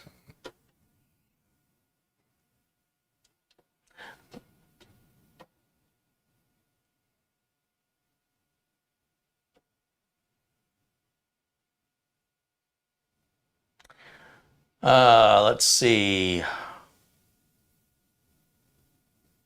What do a tick and the Eiffel Tower have in common? I don't know. They are both parasites. I thought the dryer's shrinking my clothes. Well, it turns out it's been the refrigerator all along. All right. Wah, wah, wah. Okay, fan brackets. Oh, they come in with 4, so if you wanted to have an extra fan. Photo ray with the corn. Okay. What's he trying to say there? Yeah. Corny jokes. That's why I said it's corny joke of the day. All right. Let's see. The fan's going to go on with the cable coming out this side. So I want the brackets mounted here and here. Mike Yazzie contributes $20. I think I missed that one. Thank you, Mike. Yeah, Bob called that lapse a brain fog. Yeah. Well, Yeah. given where he's located and how cold it is, Yeah. Whew. it just might be a brain freeze. Yeah. No. I'll be pulling out my big winter jacket there for Thanksgiving. Driving up to my brother's. Oh, you're going up there? Yeah. Hey, what is our schedule this month? Because you said you're going to Rocky Point. Is that next Friday, and then the Friday after. so? You're that, not here next Friday? Next Friday. Yeah. All right, I'm going to have to get a Replacement. I'm going to go on Fiverr and find somebody to replace me. Okay. All right, so next Friday I'm solo. Yeah. Then The Friday after that I'll be here. is that? Oh, that's not Black Friday yet. No. So then I That's guess all- we'll do a show not this next week, but the week after that you're back. Yeah. And, And then the- that next week, Friday, is Black Friday. where and you're then going. that's a day for me to broadcast at Amazon Live. I Yep. will not be here on YouTube, at least not at the normal time. Right. We'll see how Amazon Live goes. That's scheduled from 3 to 5 Eastern Yep. on the 26th. And you know, Uncle Carey, I was looking at the calendar, and this year, New Year's Eve day, the It's the 31st, same as Christmas Eve. is on a Friday. So that Christmas we, Eve is on a Friday. that we Whatever norm- day Christmas Eve is Yeah. on, New Year's Eve is on. that we normally broadcast on a Friday. So Oh, you think we should do something? something, yeah, I would think. I'm just throwing Okay. it out there. No, I'm like, glad yeah, you're giving yeah, me that's a good heads up. Yeah. That's a good heads up because that gives me time to plan something. I have no idea what, but definitely something. Because I don't really go out on New Year's Eve as a single guy. That's more of a couple's. That's how you stay single. Yeah, that's more. That's a couple's evening out. So I don't know who decided that rule. Is that just something you made up or what? nah, it's like going out on Valentine's Day by yourself. What's wrong with, Valentine's Day doubles as Singles Awareness Day. Oh, SAD. Okay. Yeah, you could go out, table for one. I always The chalked it finest up. bottle of champagne and a straw. I always chalked it up to VD Day. Well, then I think they're putting an extra D on Yeah, that. there, right. So No, I think Singles Awareness Day is a wonderful holiday. And you should celebrate it. Mm-hmm. You should get free pancakes at IHOP or something. Yep. That's twice with the IHOP. Get all the free commercials they're getting here. So you say Christmas Eve this year is on a Friday as well? That's the Well, every 24th? year, every single year, whatever day Christmas Eve falls on is the same day New Year's Eve falls on. Whatever day Christmas falls on, by logic, is New Year's Day. They're 7 days apart. Yeah, aren't they every year 7 days apart? Okay, yeah. Last I checked. I mean, if I'm wrong, please correct me. But I think 7 days is the same every Okay. year. So yeah, when you know one, you know the other. Isn't this common knowledge? Mm. You're an uncommon guy, Carey. That's your response. It's common for somebody like you weirdo. No, I'm trying to figure things out, right? So some time ago, I was like, well, what day is Christmas Eve? Well, then what day is New Year's Eve? Then eventually I was like, wait a minute, it's the same every year. If one's a Thursday, the other's a Thursday. So yeah, so New Year's Eve is a Friday. Mm-hmm. Yeah, you're gonna want to stay off the roads in Phoenix the Friday evening, and boy, I'll tell you what, there's gonna be a lot of intoxicated drivers on the road. We'll do a drunk PC build. All right, okay. We could do drunk tech support. That could be interesting. We haven't done that in a long time. Just be completely irresponsible. But, make it very clear. Would you do something with these, please? Then after the show, I'll And- have to, and then and after the show, I'll have to Uber home because I'm not driving. That's for sure.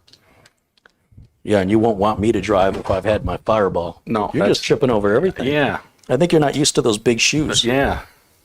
My hookahs, Hokas. yeah, 1-0. Yeah, hookah, I think, is something you smoke. Yeah. That's a hookah. Yeah. That's what I just said. Okay. So hoka shoes, yeah. Hoka one one. And you from Germany? You said? Well, they're made in France, Oh, but I had to order them out of Germany. near the parasites. Germany and Paris are not.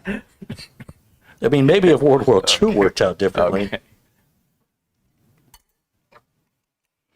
You're all right. Americans and geography. You're struggling, yeah. Well, because I've managed the cable before I Oh. am installing the fan, I'm getting some resistance. The cable's much stiffer, Yeah. but it's no big deal. I've just got to push down a little harder. Ooh. Noticing now that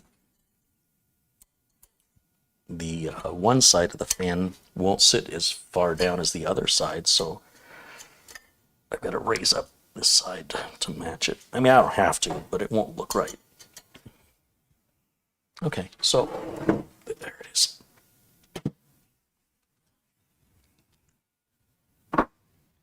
Hoka one one. Looks like Hoka 1-1. I want to call it Hoka 1-1. Very comfortable. Yeah, they're nice, Yeah. aren't they? Yeah. I really like them. And I like that it makes me a little taller, but now you've become a little taller. Yeah. Yeah. And it's kind of a wash now, and I've got to find some taller shoes again. Dan Nilsson contributes 50 Swedish krona. Is it Swedish krona? I think it is. He says, my first contribution to the channel. Thank you, Dan. Carey, in your logo, between the two plugs, there is a capital E. Yeah, there is. I can see that. I have to think about what that stands for. YouTube. Yeah, see the E? Yeah. In the outline, or then in the reflection, there's an E there. Yep. And there's an O here. Yeah. O-E, O-E, O. Sorry. Had a cameo moment. Right. No, that's not. That's Morris. What's his name? Mitch Morrison in the Time. Who is it? Morris Day. Morris Day in the Time. No. Come on. Yeah, now. that's from Prince. Yeah, the band. Yeah. Jungle Love. That's the song. Yeah. Is it Morris Day in the Time? No, Morris Day is from Animal House. So, I gotta Google this now. Morris Day in the Time. Yeah. Jungle Love. Yeah. Oh wee, oh wee, oh. There you go. Little Easter egg to Morris Day at the Time. Because, let's put that back in the drawer. That's a brand new tube of thermal compound we'll use in the future. Ready to smoke test. Oh, we got to put RAM in it, though. Oh, yeah. Let me, let's see. Go back in 32 gigs of RAM. In inventory? Yeah, I should have a 32 gig kit here. You know what? I've got some with Studio A that just arrived. But do I have any here? Oh, yeah, I do. Some nice DDR2? I'm going to try this stuff. I've never used this. Well, it's been a long time. I'll bring it up to the camera and show everybody. It was cheap. All right, I'm going to tell you right now, this was cheap for 32 gigs of RAM. It was on sale. Made by, I don't have my camera up. No. This is made by a company called Silicon Power, which is known for having budget-oriented flash drives and memory and solid-state drives. So DDR4 3200, pretty little heat shield on there. It's going to match our motherboard really good, but it's in one of these clamshell packages, which are really fun to open. And so what I do is I'll take scissors, not a blade, but scissors. The little ones or the big ones? Well, the big ones are probably better for this. Do we have a big pair in there? You know what? I've got some over here.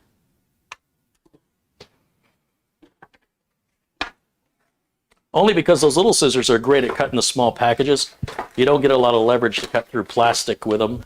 So I'm going to use just some kitchen style scissors here. And I'm going to cut the edge across here, across the top, and across the side. But I'm going to leave the bottom sealed, and I should be able to open it like a book. Paramedics are standing by. Oh, no, there you go. I've done this before. But would hurt to make sure we know where the Band-Aids are. But I wouldn't go at this with an X-Acto knife. See, I'm going to just make a big U. Right? And now you should be able to open that from the top and open it like a book. And just be aware of which side the RAM is attached to so you don't open it upside down.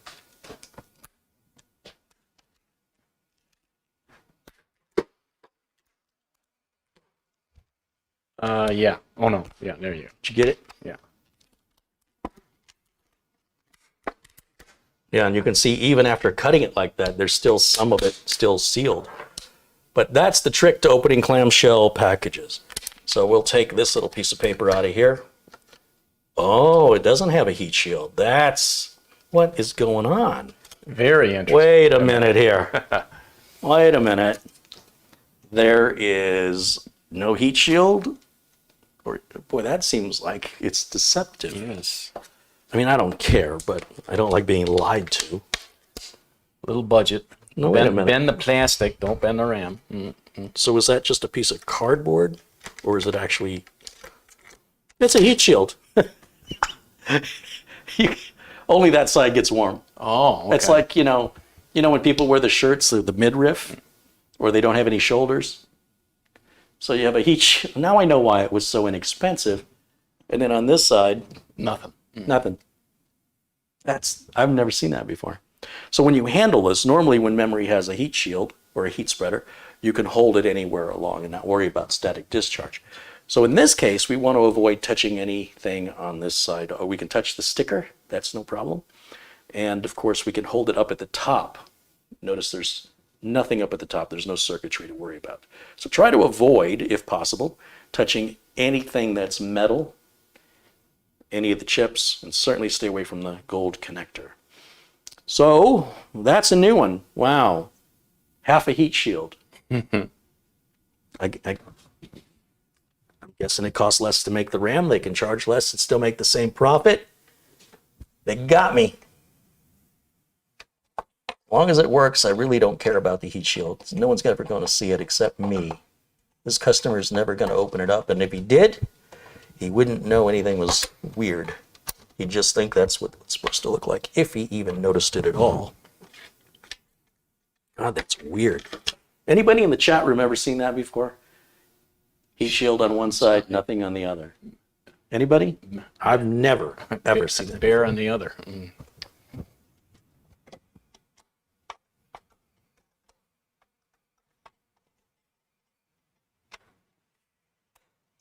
Now, after this broadcast, I will put a link to this board, to the solid state drive, to the power supply, to the cooler, to the DVD drive, as well as the case, even though you can't get them, and this RAM. It's just I didn't know what parts I was going to be using today, so I didn't know what to put into the video notes, but I will add those.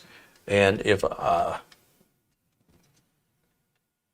if you guys don't see that by tomorrow, just leave a comment to remind me and I'll take care of it.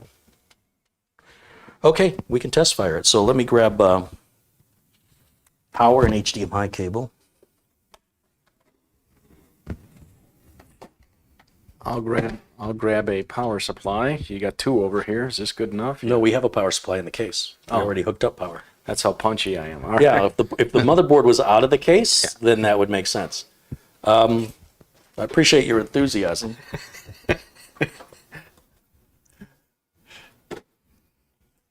Mitch is like, no, this is for me personally. Yeah.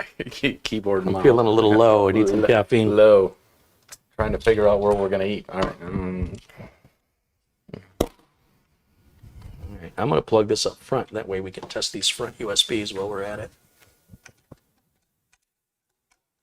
Let's see if we can put this on some kind of an angle where they might be able to see something. How come that's flashing? I'll turn it off and back on again. Like sometimes the keyboard has trouble syncing. That's it. Okay, you ready? Yeah, you'll have to switch. Put us in the corner and.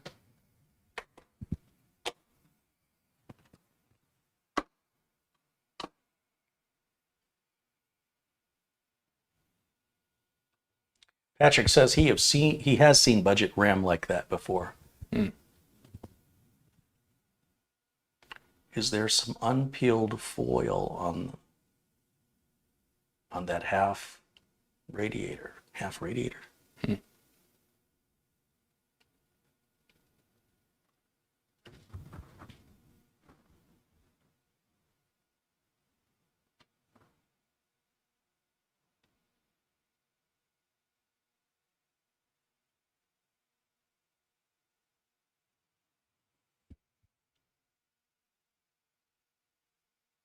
Okay.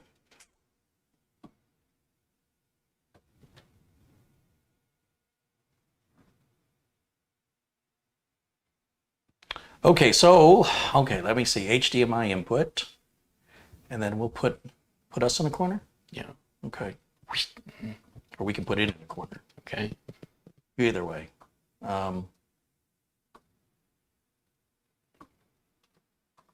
Put us up there. Oh, wrong one. I don't know why it switches like that. Okay, you want to do the honors? It's all you. Is that on? No. It is now. Oh, the board's got some lights on it. Are we ready now? Mm-hmm. Hit it.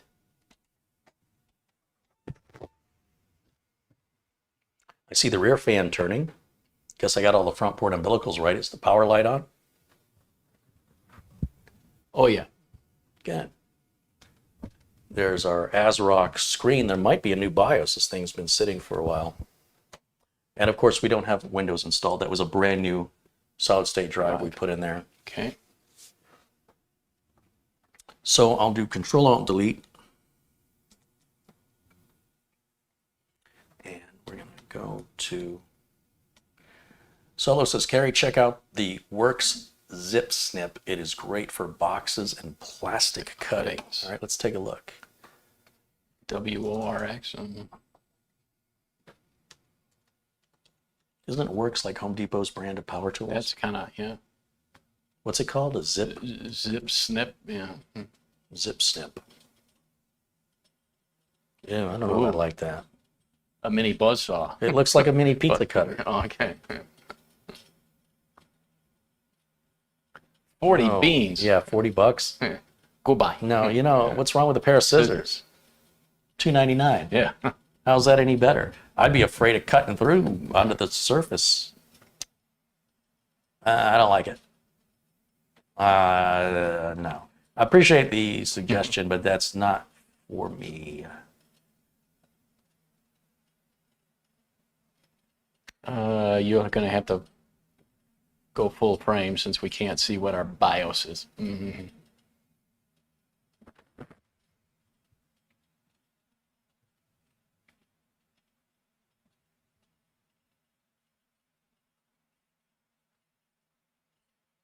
Yeah, you're right. We can't see that. Let's go. You and I will go full screen. BIOS version is, it's got to be in here somewhere. P4.20, right up at the top. Okay. P4.20. So then let's look at Google, and let's say this is a ASRock. H370 performance.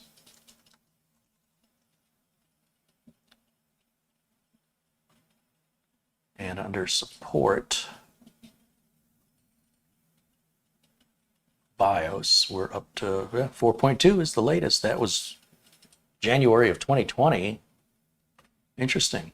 Well, you know what that means. We can go ahead and begin our install of Windows 10, which I have right here.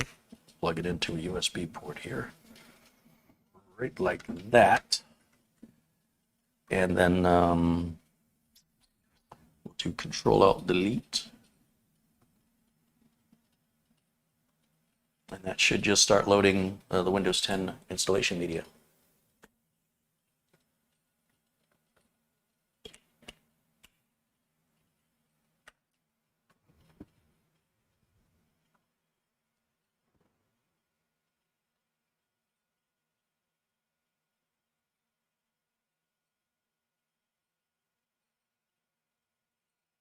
Yeah, it must be warm outside for that AC to be kicking on.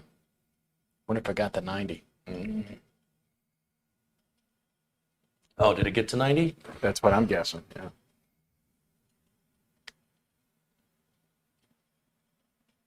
Yeah. You are correct, sir. Yeah, that explains the air conditioner Just kicking on.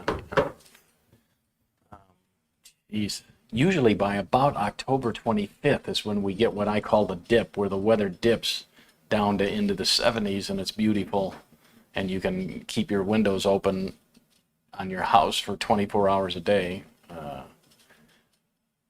But yeah, it's been hanging on, that heat this week. But yeah, I'll still go for a motorcycle ride tomorrow.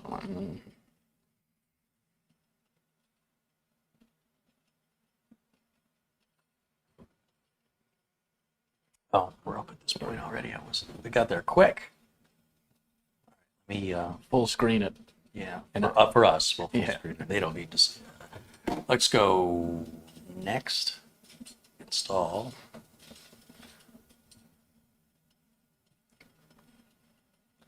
Don't have a product key. Just hit Pro.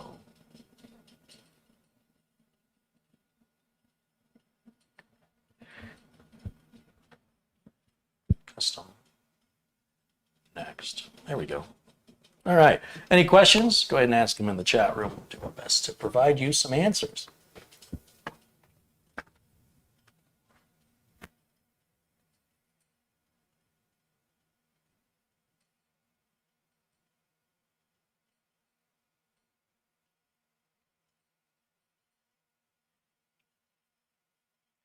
Dennis Paulson said it's 40 in Michigan. Oh, jeez. That sounds wonderful. Yeah, Because you're not quite cold enough for snow. yeah, 50-degree difference. I can't go back to living in cold. Call me old, but I can't go back to dressing for it, shoveling it, driving on it. Can't do it. Love to snow ski, snowmobile.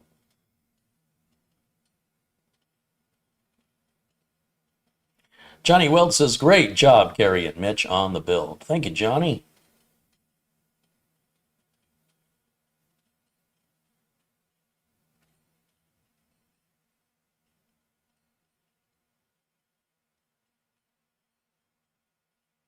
Please peel the RAM. Oh, they're saying there's some plastic on it. Well, you don't want to do that when there's power to it, but I'll take a look at it when we power it off.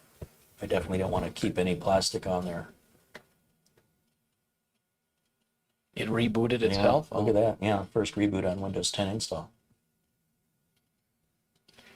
Tim Teal says, thank you for the office referral. They work great. I just got a foreign transaction fee on my bank statement and wondered if you or anyone else had this issue. Yeah, I don't know. No idea. I don't have that issue.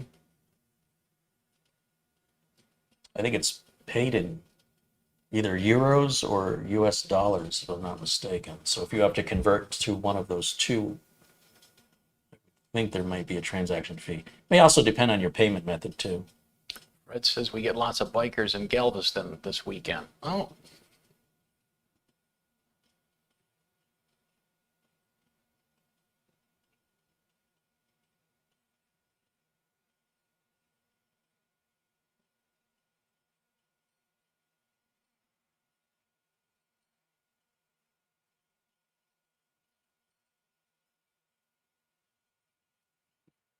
Brad says, great job on complete build, Carey and Mitch. Thank you. Sure, my friend Dave will be even more excited. Like, finally. okay, rebooting again.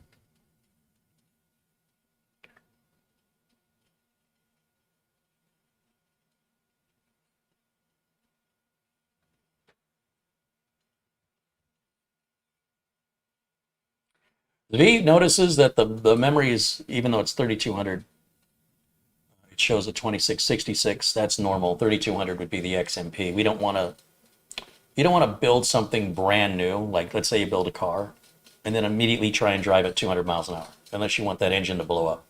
We want to make sure everything that we do is running stable at the non-overclocking speeds. 2666 is what the processor requires out of the box. And if everything is stable and happy, if we wanted to crank it to 3200, the machine will not just run at 3200. It's like having a car with 800 horsepower. Just because you're driving the car doesn't mean you're using 800 horsepower just because you're driving the car. 3200 then is the maximum speed of the RAM instead of 2666. You want me to continue? Do you understand that makes Yeah, sense? you want me to continue the installation? Yeah, hit yes on that one. So if you never use the system that much or push it that hard, you'd never hit the 3200 anyway. It does say US Yeah. and next. It skips, Skip. Yep, so right where you are. Yep. And then on the left, don't have internet, and you'll have to do that twice. There you go. Then it's Cortana, I think, or no, it's username. Just type in, click in the box first, in the white box there. We'll just put in Dave.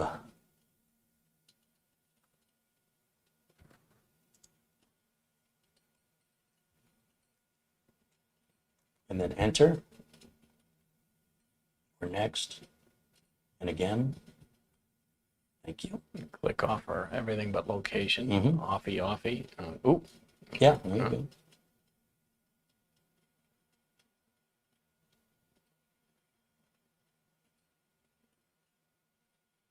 And then accept. And not now. That's it. Frankie B joins us, says, hello everyone, and Carey and Mitch, good to see you. Hey, welcome in, Frankie.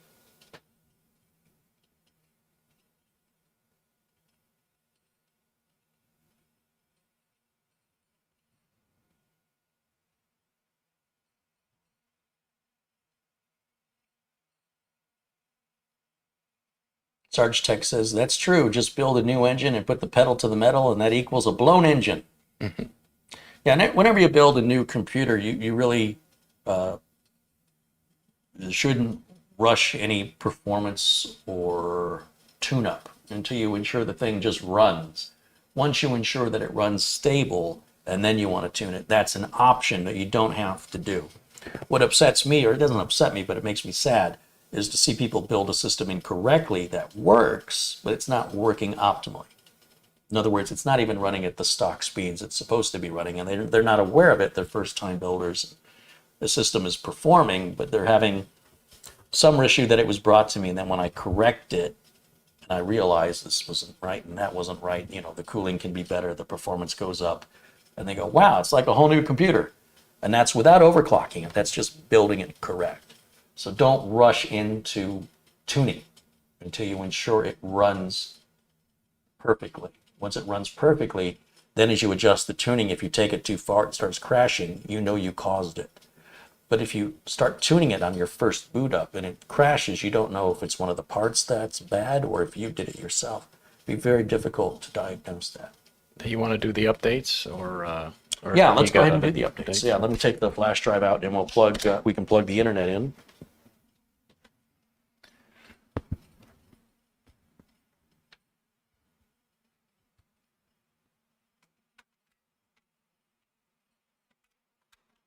There we go.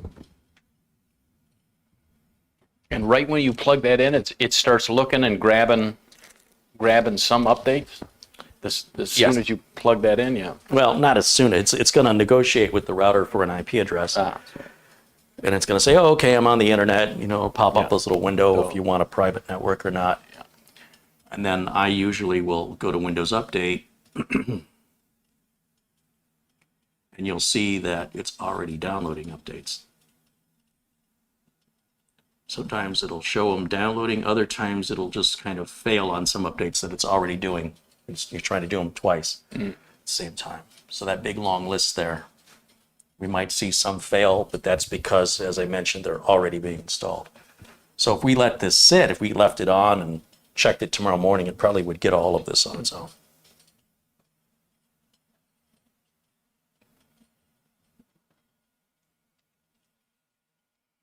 What are my thoughts on Windows 11? We have a whole video dedicated to Windows 11. Please subscribe to my channel, go to the videos button, and I'm sure there's a lot of other questions you have that are answered there as well. I'll give you my thoughts in less than one word. Yeah, but you wouldn't say that if you had a 12th gen Intel chip. Right. Then you'd say Windows 11 is awesome. Awesome. Awesome. Just, Is that how I said it? yeah. You know, I started watching some 1980, it was Gen X video. I just type in Gen X into YouTube. And there's a lot of videos about how people are talking about millennials versus baby boomers. And how millennials will call anybody older than boomers. And how Gen X has been sort of ignored. And Gen X is like this middle child that's not fighting with the boomers and are not fighting with the millennials. And now they have the Generation Z, as they're being called. And then they said, you know, maybe Gen X deserves more credit. And I'm Gen X, and I'm thinking, yeah, maybe we do, right? That's self-serving. So anyway, I started watching these videos. I couldn't stop watching them. And I was surprised how much content there was that all agreed that the news and the media are all covering millennials and boomers, and there's not a whole lot of discussion about Gen X and whether or not that's fair. And then they started, saying, well, here's what Gen X represents, and here's what they've done to make the world a better place, and here's what they've done that's screwed up the world. But they said that Gen X is the last generation to have grown up without computers, and the first generation to have computers, and that they have a unique balance of technology versus life because they're placed in this unique position in history. And then they're looking at certain entrepreneurs that are Gen Xers, like Elon Musk, and the things that they've done to improve the world, make the world a better place. And yeah, I couldn't get enough of that. So I'm like, yeah, that's my generation.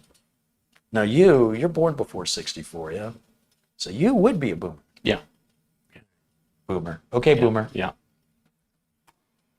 It's so dismissive, isn't it? But no, I just enjoyed that. And then, the music, all the new sounds we had in the 80s. Music introduced new types of instruments and new ways of utilizing stereo. And it was so fun to hear something unlike anything you ever heard before. Sweet Dreams by the Eurythmics was unlike anything we'd ever heard. Another One Bites the Dust. There's just nothing like it. And then, the synthesizers and the way that they were utilizing the synthesizers, which there are a lot of people in the 80s that said, that's synth, I don't want to listen to it. But then Van Halen came out and said, well, we're going to do both. And then that was okay. So I thought it was kind of interesting in my generation how synth pop was considered. It was sneered upon by many because it didn't require the same talent as playing a guitar. There was a physical, you get blisters on my fingers. This, you're just programming a synthesizer. So groups like Pet Shop Boys or Thomas Dolby would be just like, oh, I can't believe you listen to that pop. In the meantime, those folks are listening to anything that was organic. So perhaps, the rock bands, AC/DC didn't have any synthesizers. And I liked all of it, by the way. I liked my AC/DC, and I liked my Foreigner and Styx and Supertramp and Billy Squier, and also the freestyle music like Stacy Q and what was another big freestyle hit? Anyway, so that led me into a 1980s concert in 2018 where they brought out all these like one-hit wonders from the 80s, and just to see what they look like today. So the Animotion that sings the song Obsession, they got old. And who else was it? Oh, Berlin. Is it Berlin? No. I always confuse Berlin With the Motels. Mm-hmm. Not the Motels. I confuse them. Berlin with You Take My Breath Away from Top Gun. Yeah, but that was unlike anything they ever did. Was it Berlin that did What Are Words For? I think so. What are words for? And the girl would have a high-pitched squeak in her voice. She the way she sang the lyrics was kind of like Gwen Stefani. I won't even try and imitate it, but she's singing. She's not talking. She's not rapping. She's singing, and her voice is going up and down like this to the music. And at the end, she'd make this really high-pitched squeal. And I thought, I wonder if she can still do that. I think that's Missing Persons. I confused Missing Persons in Berlin. Yeah. So it's Missing Persons. With Walking in L.A., yeah. So. Yes, that group. Yeah. Well, they're still performing. And I saw her, and she can still hit the notes. Jeez. But she used to be like young. Yeah. I'm just going to say it that way. Right. And she still got her voice. And I was just and they had Wang Chung performing. Remember them? Yeah. And they still sounded good. Okay. They had Flock of Seagulls performing. It sounded like karaoke. That's a flock of haircuts. Okay. Not anymore. The guy's bald. Ah. Yeah. Anyway, they were all performing. And they were just one after the other after the other. And then they had so Animotion was just a guy and a girl with like a backtrack. Okay.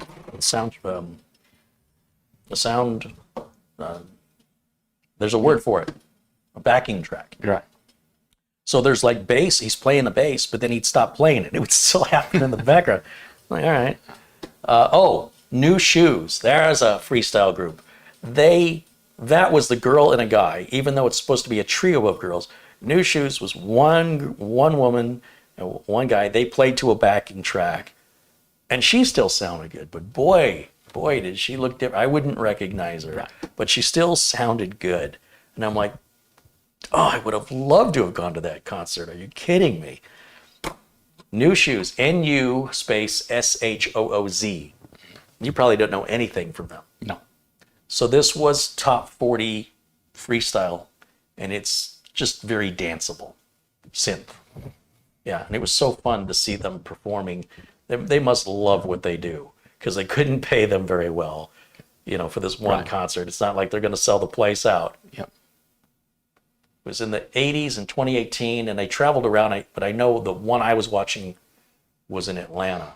And it was just band after band after band from the 80s, and I was so thrilled to see them still performing. All these groups.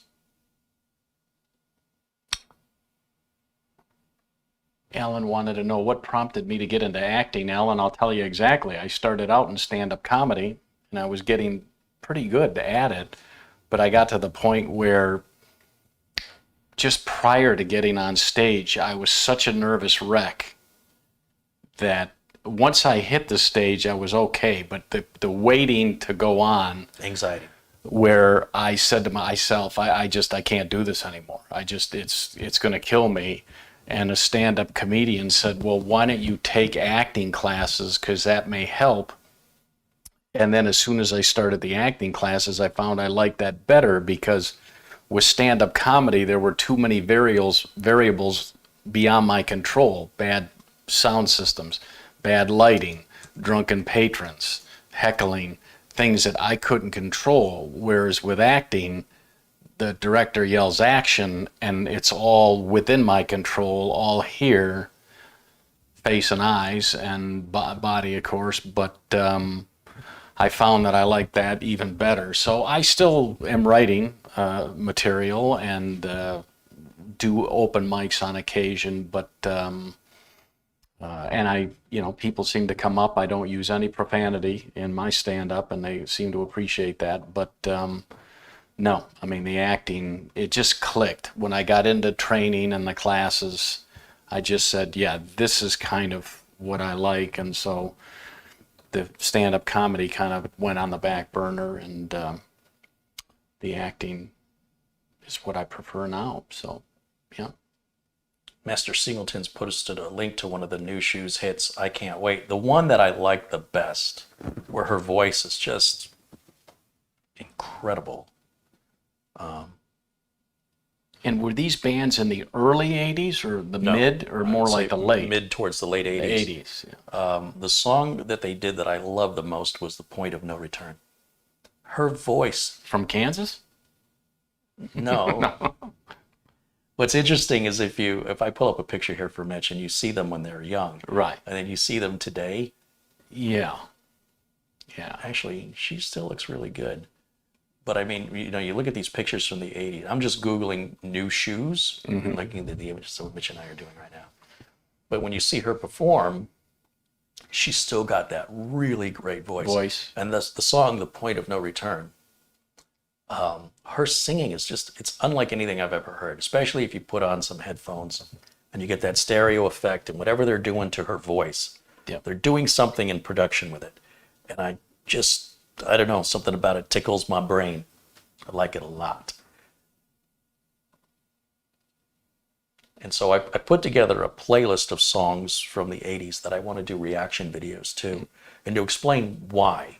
What some of these songs aren't necessarily very good, but they were so different, or they did something in a different way for the very first time, that I wanted to point that out. But I'm worried about all the copyright issues. So if you look in my on my channel, you'll see I have playlists.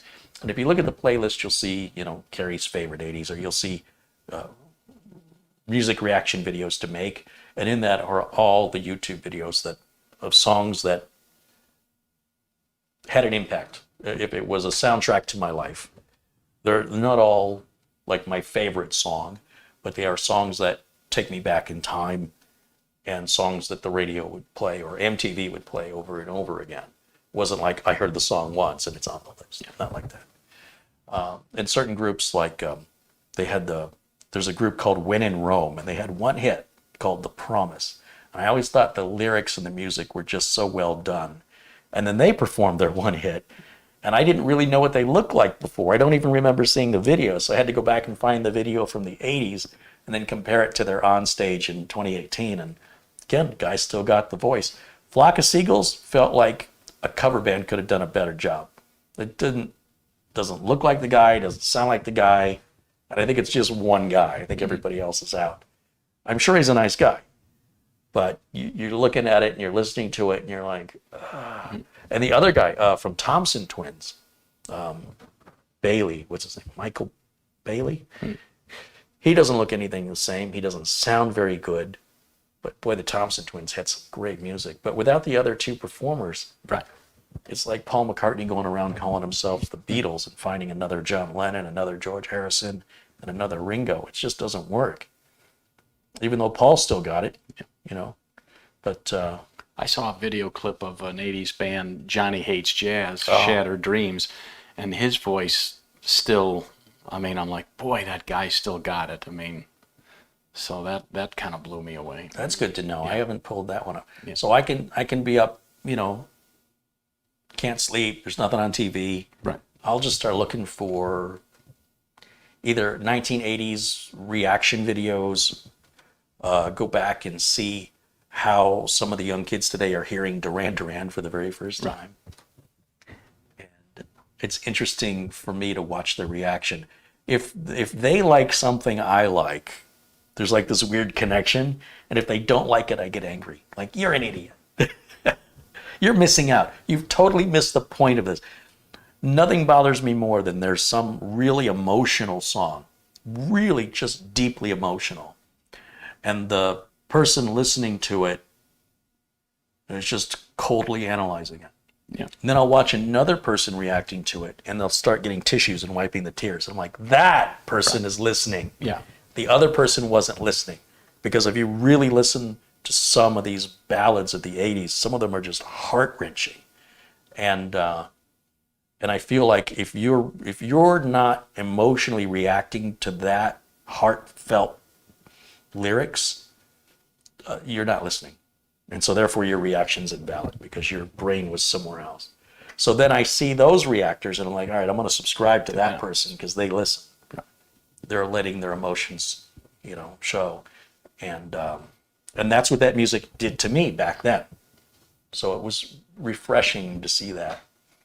I'm thinking next year, one of my New Year's resolutions, I'm going to take voice lessons, meaning not voice, meaning singing voice lessons from a professional now that we don't have to wear masks, and hopefully some of these studios that teach singing will reopen up. You're braver than me. So get a little bit better with my karaoke, yeah. There's an Indian couple.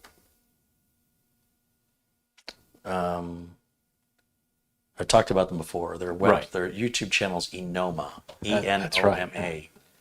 And I haven't seen anything from them in a while, so I went back to their channel and was looking through some of the stuff. There's a lot of music they listen to. They get requests from people all over the world, so some of these songs I've never heard. But every once in a while, there's one there. And they did one, Lay Your Hands on Me from the Thompson Twins.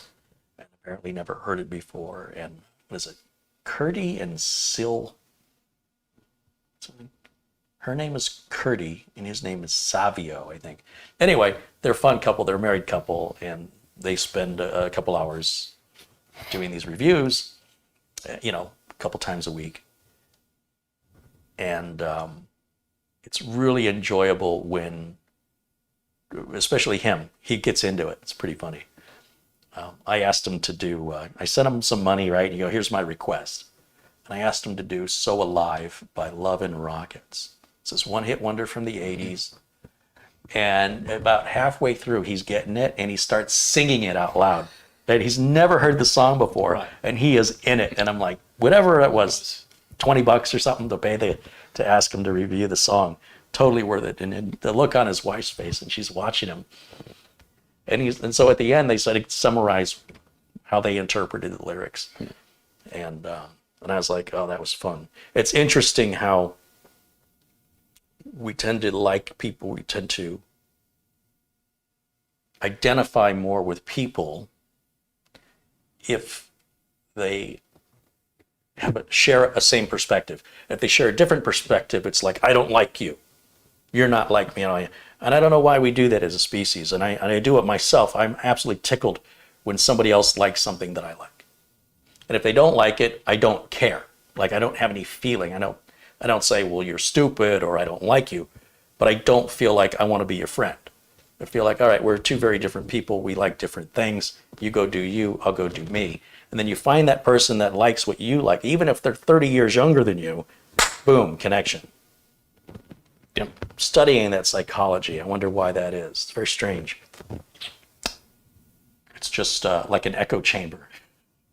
And then I'll have to tell the singing teacher, I don't know why, because I don't think I'm a tenor voice, but I'm drawn to tenors like Peter Cetera, Tommy Shaw of Styx, Blue Collar Man, and of course Bobby Kimball of Toto, Hold the Line. That's kind of, she's going to probably look at me, well, what song do you want to learn? And I said, well, you have to teach me how to sing Hold the Line, because, that's my jam with one of my 44 Toto shirts. So that's, I know he sings a little high, but, if you work with me, I could probably wear very tight jeans and sing tenor. I don't think I'm a tenor. I think my voice is a little lower, but well, if you listen to some of the high-pitched singers, we had a number of high-pitched singers in the 80s, groups like Aha, groups like The Outfield. Right. Boy, whew, pretty high voices. Yeah, and that's you almost, wonder, can that's they... almost yodeling there. Well, they had,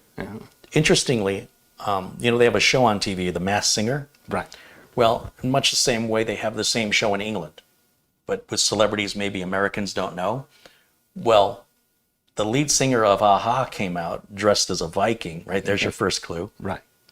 And sang a couple songs. And so he was up 4 times. On his third, so on YouTube, you'll find it, they put them all together. And the hosts are also familiar. It's like, if you watch British TV, you probably would recognize the judges, I mean. Anyway, so he sings Take On Me, right? In the outfit, and he sings it a little differently. Okay. But that's your biggest clue, because he pronounces things a certain way at a certain pitch, and Right. it definitely sounds like him. Needless to say, nobody had any idea who he was. But as soon as he took the mask off, a-ha is so much more popular in Europe. They knew exactly who he was. And the host of the show said, we've never had a masked singer come out and sing their own song before. Like, how much more of a clue could you possibly need? But it was really cool to see him performing 40 years later. He looks good, he sounds good, and they just a-ha never got the they never really blew up here in the U.S. like they did elsewhere. Oh, are we all done with updates? Well, we're done with the first round of updates.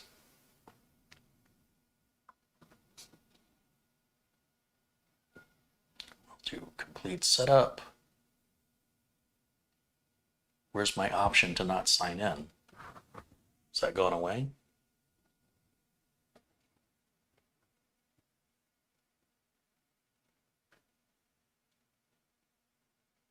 Okay.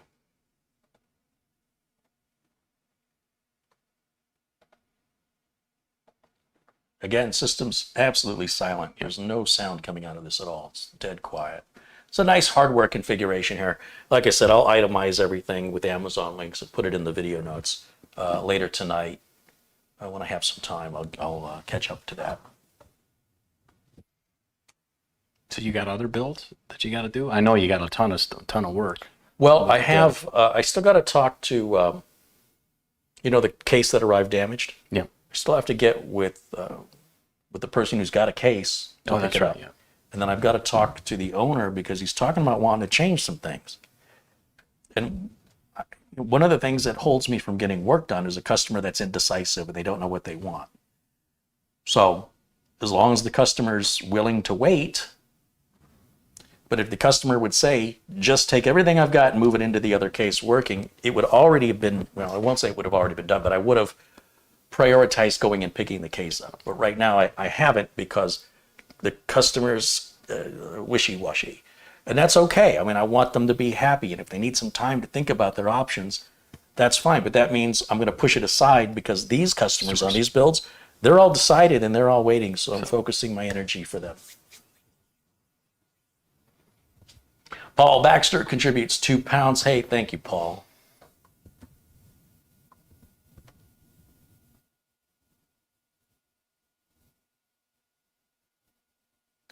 Master Singleton said there is an Australian, New Zealand, and a Chinese version of The Masked Singer. Yeah, same with America's Got Talent. You type in Got Talent in YouTube and just look at all the different countries and all the different, and you don't necessarily have to even understand the language to understand what's going on and appreciate the show. I went to Las Vegas twice to audition for America's Got Talent stand-up, and was not a very warming experience. That's Hollywood. There in the room, but pushed myself, and I was glad I did it, and obviously did not get picked, but yeah, but you tried. I tried, yeah. Right? There's a lot of people that don't try. That's the saddest thing. And I'm sure if you pursued that, you could probably figure out what it is they're looking for and deliver that. Yep. But if you walk away from it, it's too much trouble, perhaps But focus on the other last time I opportunities. auditioned, they stuck me in a room with 5 singers and me as a comic, and I went on last. So you can imagine 5 singers singing without a guitar, just a cappella, and they're seated, and then my back is to them, and I'm trying to make 3 guys at a desk laugh. It's pretty brutal. I'll give you that. I should have said, no, if there's no other comics here in the room. Randolph Slavin contributes £5. Thank you, Randolph. Samuel Ramos contributed $20. I think I missed that. Sorry, Samuel. He says, it's nice to see my favorite dynamic duo back together again. Right on, Samuel. Thank you. Very kind. Randy Reed said, songs I like are Higher Love by Steve Winwood. There's a high-pitched voice. Yep. Rock Steady by the Whispers. Yeah, that's a great song. Hold Me Now by the Thompson Twins. Together Forever by Rick Astley. So they just played the heck out of Rick Astley. They played it too much. And like Chris de Burgh with the Lady in Red. Oh my God, that played on MTV. That video will go out of my head. I just don't want to hear it anymore. So Rick Astley, but there's another Astley, John Astley. And his songs, he's got one called Put This Love to the Test. It's very catchy. Jon space Astley. I don't know if they're related. Probably are. They almost sound similar. What was John Astley's other hit song? But they were very rarely played, and so that, for me, makes them more enjoyable to listen to. When you have Hotel California played for the 8 millionth time, or Yesterday played for the 12th millionth time, I'm done with it. But, you know, groups like New Shoes, I can't tell you last time I've heard their song on the radio. If I had a radio station, I'd be playing songs that people go, I completely forgot about the song, rather than just repeating the same old popular hits. Yeah. These hits were popular for a very brief period, then they went away. Like When in Rome, The Promise. It was a very popular song for a very short period of time, and that was their only hit. Thompson Twins had 4 or 5 hits. They were great. King for a Day, Lay Your Hands on Me, I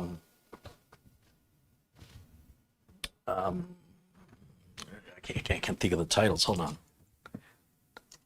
Thompson, since we're waiting on updates anyway, something to do. Hold Me Now, Doctor, Doctor, and a song I discovered like 20 years after they made it, and I'm like, how did this one get by me? Is called, I'm looking for it in the list. I'll know it when I see it. It's a great song.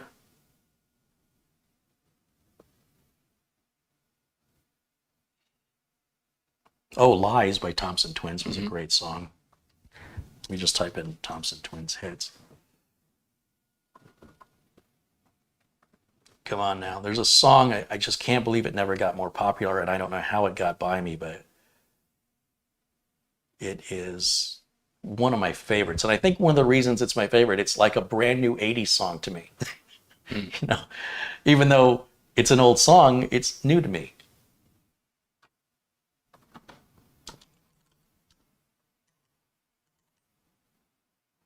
Roll Over. Thompson Twins have a song called Roll Over. Love the words.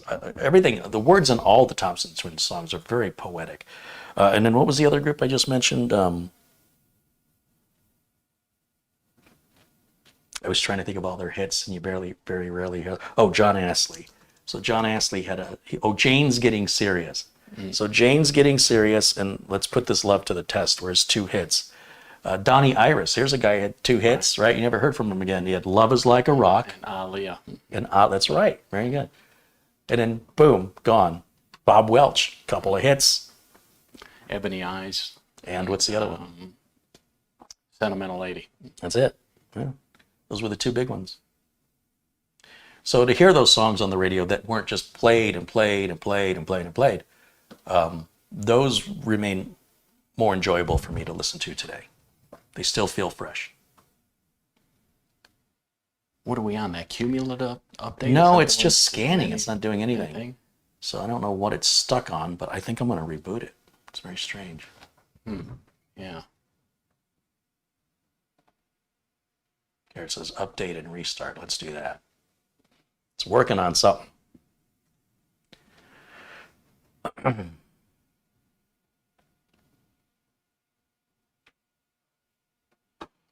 Sarge Tech mentions Flash studio album Out of Our Hands by Tony Banks. You know what band Tony Banks was with? Genesis. Correct. You know who the original lead singer for Genesis was? Peter Gabriel. Correct. Dean Mitch Purdue, knows his music. Quarter Flash. They're Hard in My Heart. Yeah, they're one hit. Believe it or not, they recorded that in the basement of their home as a demo took it to a record company as a demo. The exec heard it and said, I'm going to release this as is. And they're like, don't you want us to go into a recording studio and redo it with better equipment? He said, absolutely not. Whatever you did on this version, this is the hit. So it's the one recorded in their basement where she said it was like 110 degrees down there with all that equipment and all the heat coming off the equipment, and they didn't have very good ventilation down there. They had that one hit. Yeah. And they had the most amazing saxophone. Yeah, that a lady played, yeah. Oh, it was a lady player. Yeah. You think of all the saxophones. Huey Lewis and the News had a saxophone. Foreigner had a saxophone. Yeah. Hall & Oates would have had a saxophone player in concert. In Excess had a saxophone player. Like if you were a rock band in the 80s, if you were Chicago, you had a whole wind section. They had trumpets, trombones, and saxophones. I started to put together a list of all my favorite songs that have saxophone. And Harden My Heart was one that I was listening to it, and I'm like, why isn't this on my saxophone list? It blends so well in. Like Urgent breaks strictly for a saxophone. Right. Man-Eater will break strictly for the saxophone, really stands out. But Harden My Heart, it just kind of flows in with the music, and I was like, oh, and every time I hear another song with a saxophone, in the list, a hit song, I add it to the list.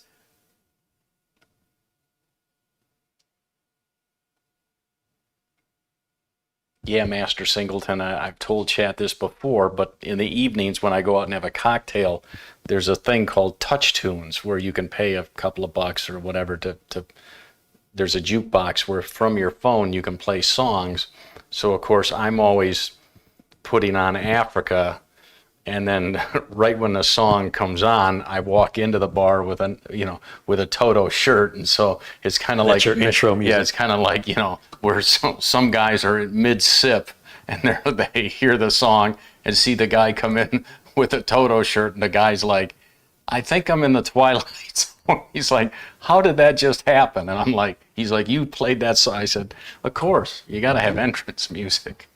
Frankie B contributes $20. He says, here's a little something for this Friday. Have a good weekend and enjoy. Thanks, Frankie. Thanks for your continued generosity. Yeah. What a nice We'll guy. eat tonight. Well, I will. Yeah. For me, a nice big bowl of steam. Okay. Don't eat it all at once. Yeah. Is it still looping or no? Yeah, well, there. I just unplugged the Ethernet, plugged it back in, but it might have been coincidence that it's restarting. I didn't want to hard reset it. It's a brand new build, so it shouldn't have to. Yeah. You must have, Jerry Rafferty, Baker Street. Yeah, With and S-Bags Jerry and- Rafferty does. That's a favorite of saxophone. Yes, that's in the. Yeah. But he also has two other hits. Yeah. Can you name them? Yeah, it's the one that they accidentally ran at the wrong speed, quicker, and he's like, I like it, I like that, right down the line. And And there's a song that I like. It never was really popular, but I can't get it. I just love it. It's called "Get It Right Next Time." yeah, If you'll get it wrong, you'll get it right next time. And it's catchy, and the words are true. What I think is amazing is when I started, sometimes I'd hear songs and I didn't understand the words, but I understood the gist of it. So like 99 Luftballons or Major Tom, when you heard the German versions, I had no idea what they were singing, Der Kommissar, but yet I was grooving to the beat, right? But there were certain songs where once I learned what the lyrics were, I liked the song better. That looks like a video driver with the screen blanking out like that. Yeah. That's a sign of a video driver installing. oh boy. That's good. Yeah. Oh, look, it wants to restart again. So it was installing in the background. So I looked up the lyrics to Hungry Like the Wolf. Right? I've always liked the song, and I could understand most of it, but there's certain parts I'm not sure what he's saying. So I look up the lyrics, and they're so poetic. They're not written like I'm going to take common language and rhyme it. Right. I'm going to take scenic language and rhyme it. For me, it's more poetic. Nobody would speak like this unless they were overly dramatic. So like just kicking it off, it says, dark in the city, night is a wire, steam in the subway, earth is a fire. Woman, you want me, give me a sign, and catch my breathing even closer behind. I'm in touch with the ground like a wolf or a dog with their nose to the ground. I'm on the hunt, I'm after you. I smell like I sound. I don't know what that means.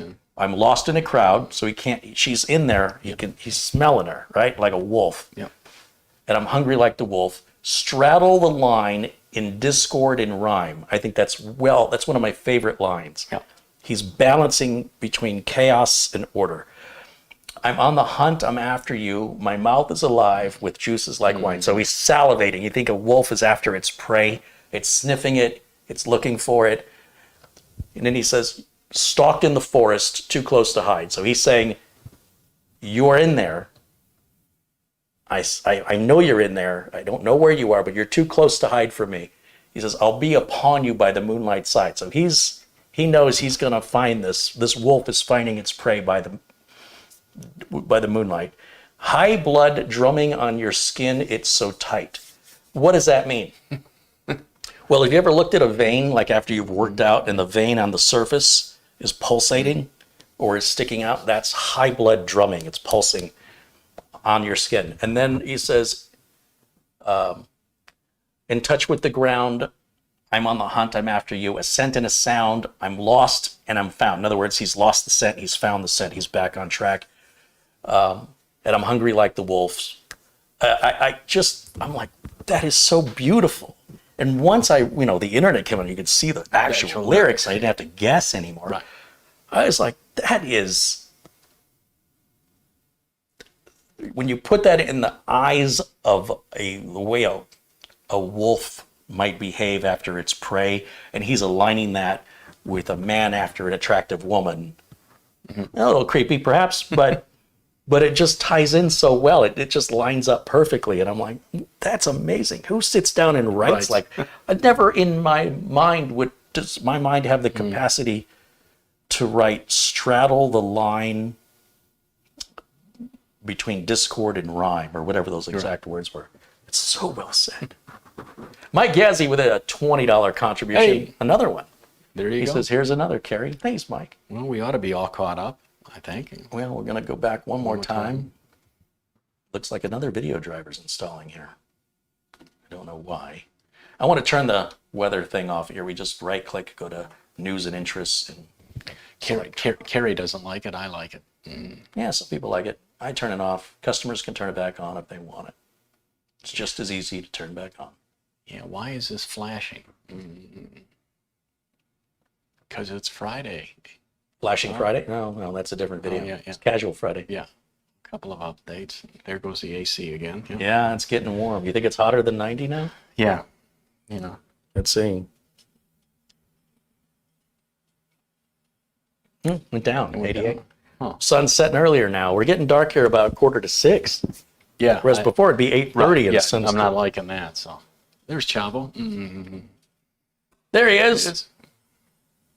Yeah, we have to talk, determine what he wants me to do. I'm kind of in a limbo with his computer until we, and there's nothing wrong with it, but it just prevents me from, that's why his computer's not up here for two reasons. One, I don't have a case, but I need to know if I'm just going to move the parts that he's got or if we're going to replace parts. And then once I have that, then I can go figure out when I'm going to get the case. Rick Lakes with a $10 contribution. Rick. Thank you, Rick. And Paul Hoynick with $4.99. Paul Baxter mentions Duran Duran, Ordinary World is one of the best. That album, I think, was the wedding album. And it shows how they matured as a band, because Ordinary World is very different from their stuff in the 80s. And that other song they do is called Whatever Happens Tomorrow. It's also another, it's a slow, relaxing, but ethereal song. I thought they did a really good job. And their new album they just came out with has a wonderful song called Invisible. And again, watching this band mature, this guy's got to be in his 60s. Yeah. And they're all still together. Yep. Used to be 5 of the original, and they're down. They're down to 4. But Somebody died, right? Somebody died? I'm not Or sure, quit? but it's yeah. But that's all the original members, and Yeah. I think they have a new guitarist. Yeah. No, I It got was on Graham Norton, and they said, there's never been a biopic about you guys. And Simon's like, that's because none of us have died. But Simon almost died. He was on a boat that was in a boat race. That's right, It yeah. capsized. He was trapped under the boat, and they were in like an air pocket, and they were stuck there for a while.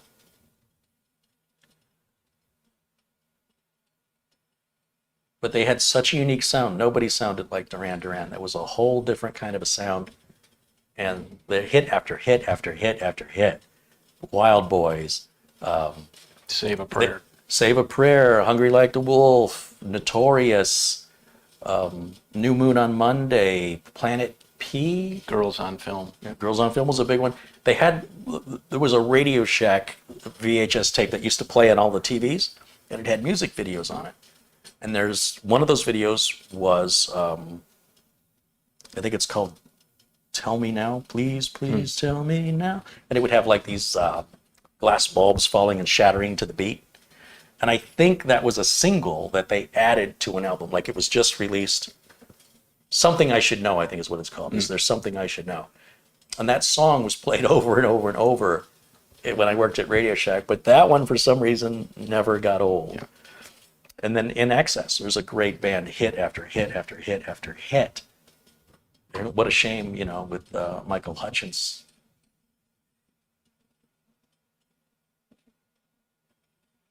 Sarge Tech says, Simple Minds tried to sound like Duran Duran. Well, that's news to me because Simple Minds had two hits. They had Don't You Forget About Me.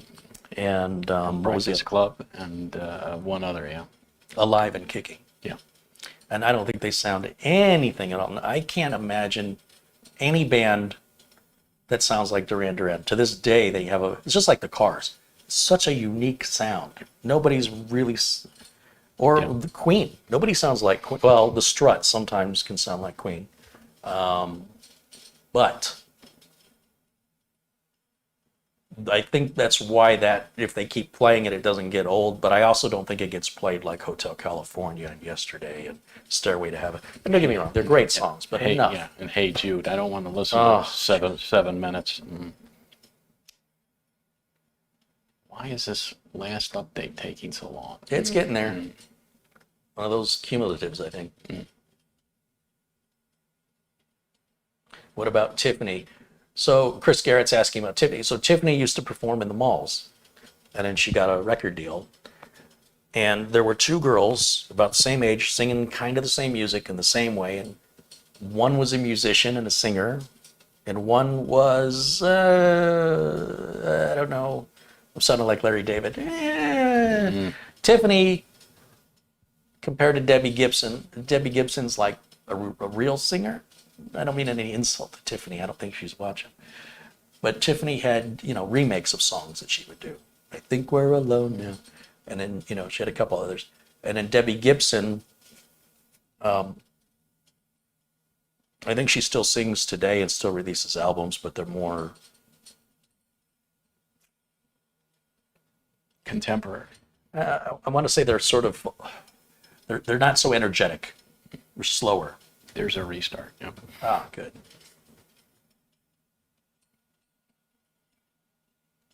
So I listened a lot to, bands like Bananarama and Tiffany and Debbie Gibson. And then they got old real quick.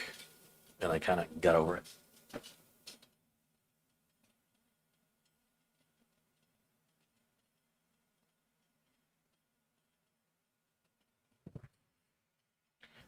Someone mentions Tina Turner. Yeah, that's a whole nother level. That's Tina Turner and Cher, kind of. Yeah. And even Celine Dion and Bette Midler and those singers, you can't not like them. You're lying if you don't like them. You're just lying to yourself. Tina Turner did a song called, hold on, let me think of it. In the 80s. I didn't care for the Mad Max 3 soundtrack that she did. We Don't Need Another Hero. Yeah, I didn't care for that. From Beyond Thunderdome. What's the other one? Who Needs a Heart if a heart can be broken? That's pretty stupid logic. Weird Al made fun of that one. I like. What's the song? I like Private Dancer. I didn't care for that. What was the song that she did that was? It was about why you treat me like this? Don't treat me like this. What was it? Now I gotta Google it. It's gonna bother me. I'll know it. It was like her last big hit, I think.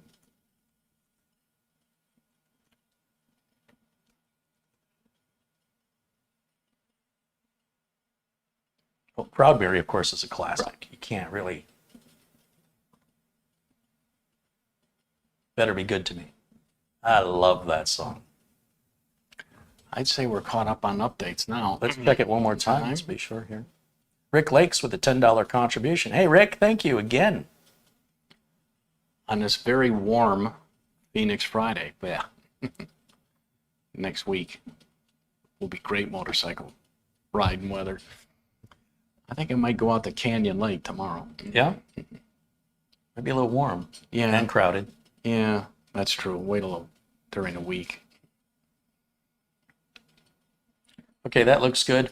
Let me grab my utilities flash drive. We'll throw Uncle Carey's Windows 10 optimizer on here and install VLC, you know, all that standard boilerplate consistency.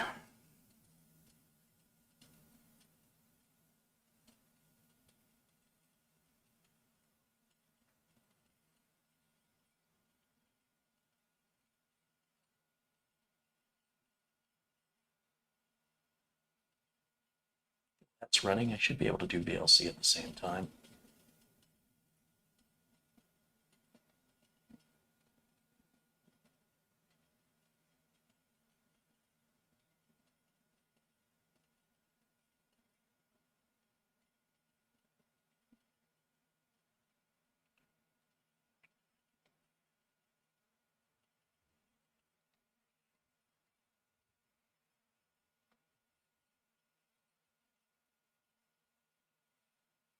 And another restart. Yeah, I'd say that's good. I think we'll wrap it up a little early today because the next thing we've got to do, or the next thing I have to do, is going to take longer than 40 minutes with regards to another build I have to finish. But this one was important, and the other one was important. Those I hope I can get out this week.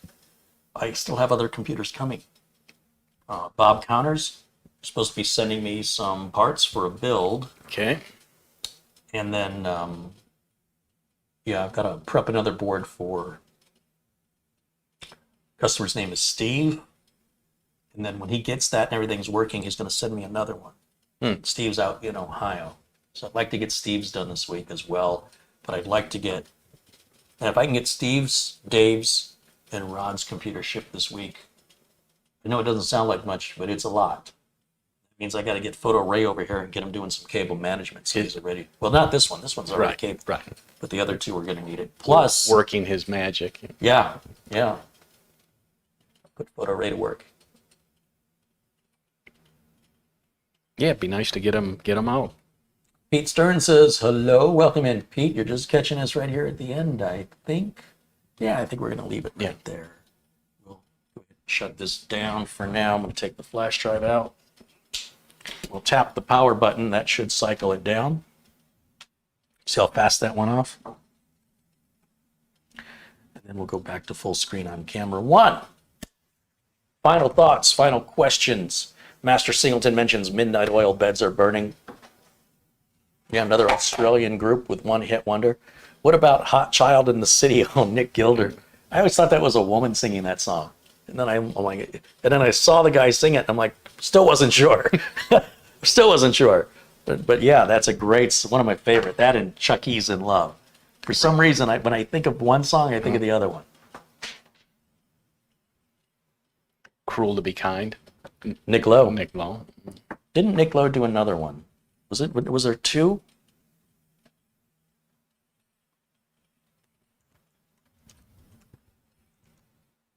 You're done with this, right? So I can take off the dongle. Yeah.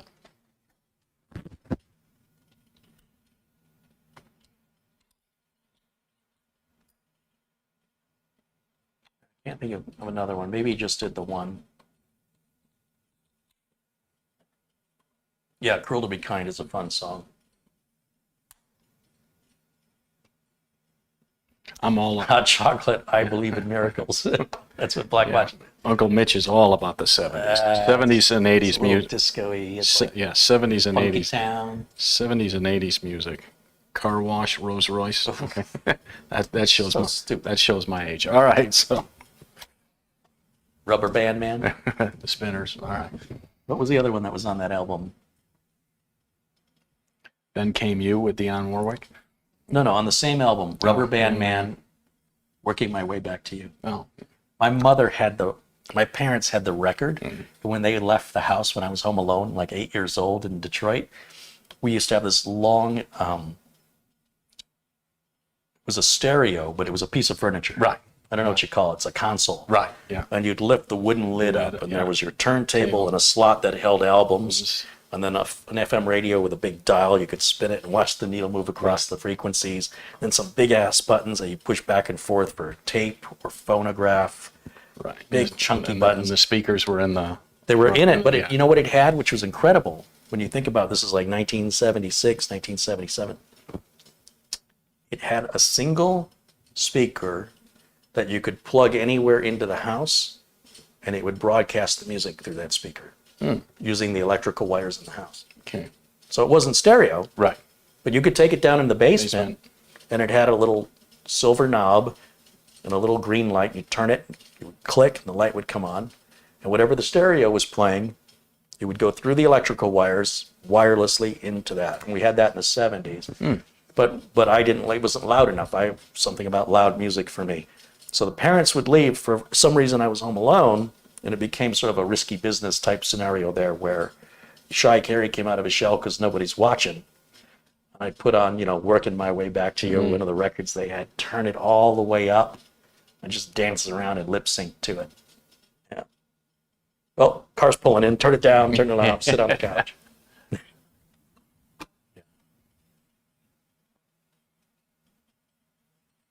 Chris Garrett said, if anyone had an old console stereo they were giving away that worked, I would take it. The sound quality on those wasn't very good, but they're solid. Yeah, they were solid. And when my parents passed, I felt it was important to keep it in the family. And so one of my stepfather's children wanted it.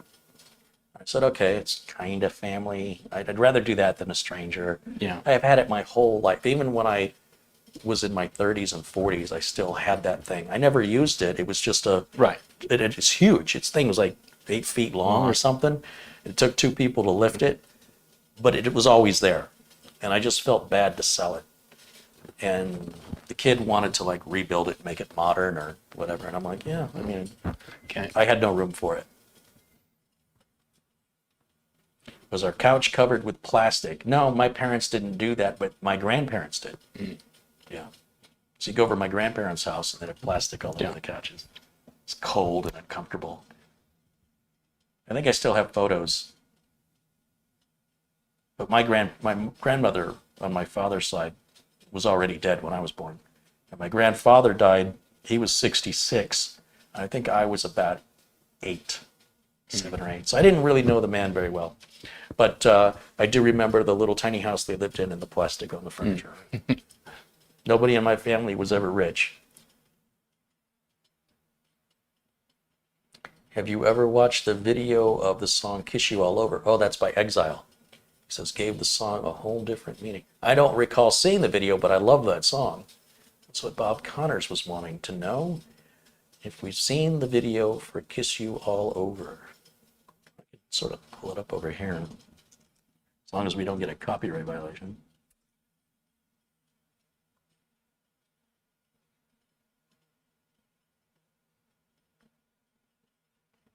It just looks like he's singing on stage. It's the midnight special. Yeah. Yeah, I don't see anything. Must be a different video for it or something, huh? It just shows them on stage. They didn't really make videos back then. They sing pretty high though. They reminded me a lot of Dr. Hook. What about England Dan and John Ford Coley? Really love to see it at night. Firefall, Ambrosia. That's, I've seen them 5 times in concert. Who else? See, Ambrosia and Supertramp kind of remind me of each other a little bit. I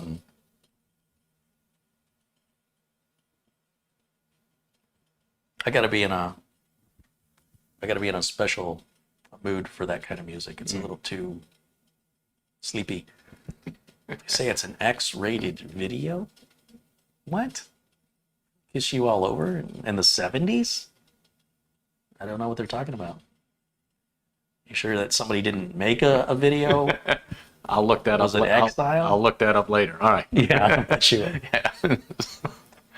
What do you feel like eating tonight? You know, that's a good question. Listen.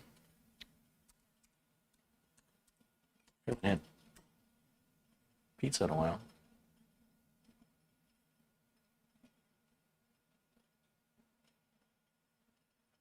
Yeah, I don't know what they're talking about. No idea what they're talking about. I think that I don't think the band had any, I don't know, maybe. No idea. Elijah Dickens says, you guys are old school. Yeah, that's right. Keyword there is old. Aldo Rivera says, Rio was my favorite Duran Duran. Yeah, that was another big hit from Duran Duran. They had so many hits. Frank M says, good video today, Carey and Mitch. Thank you for letting us hang out and enjoy this. Thank you for all you do. Right on. Well, thanks for hanging out. Got some work done, and yep. Bob Connor says, the lead singer sings it to the bandmate. Well, what's wrong with that? I don't understand. So he's singing to the bandmate. Do that all the time. Are we reading something into this? I mean, I just got done watching a reaction video to Rick James' Give It To Me. All right. That's pretty explicit lyrics, even though the video's just kind of fun. I wouldn't think it was shocking. Although I suppose maybe back then it was considered that way. If I just zip through this video, though, this music video of Exile. Okay, and that guy doesn't want to sing it. That's a dude. Is that a dude or is that a girl? Looks like a dude to me. Try and tell from the shirt. I think that's a guy. Yeah. Yeah, I don't see them singing to each other, but I'm skipping through it, so I don't know. They're certainly not like close to each other or anything, so. It's interesting to watch Lindsey Buckingham and Stevie Nicks when they would sing together and play together. You could certainly see the connection there. Right. And when there was a problem, you could see the problem Yeah. too. Yeah. But I suppose that's part of what made the music so good. Yeah.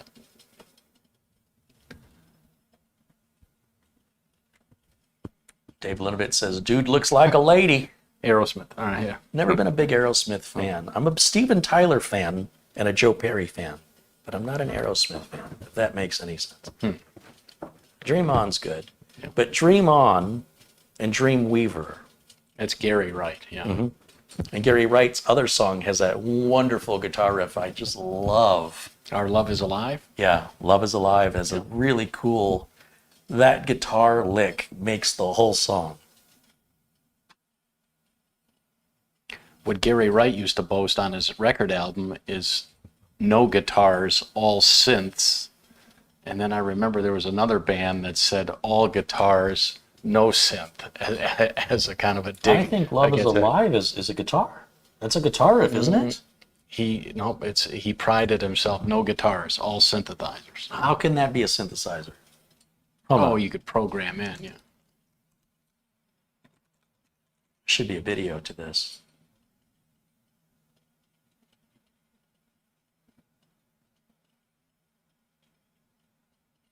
I can't believe that all this is just a photo. Is there a video of him playing? Love Is Alive Midnight Special. Oh, there's the synthesizers and the drums. Boy, he's playing that synth like it's a guitar, though. He's wearing it. Right. I had no idea. I swear, if I'm in the car jamming out, I got the air guitar out, man. That's air guitar all day.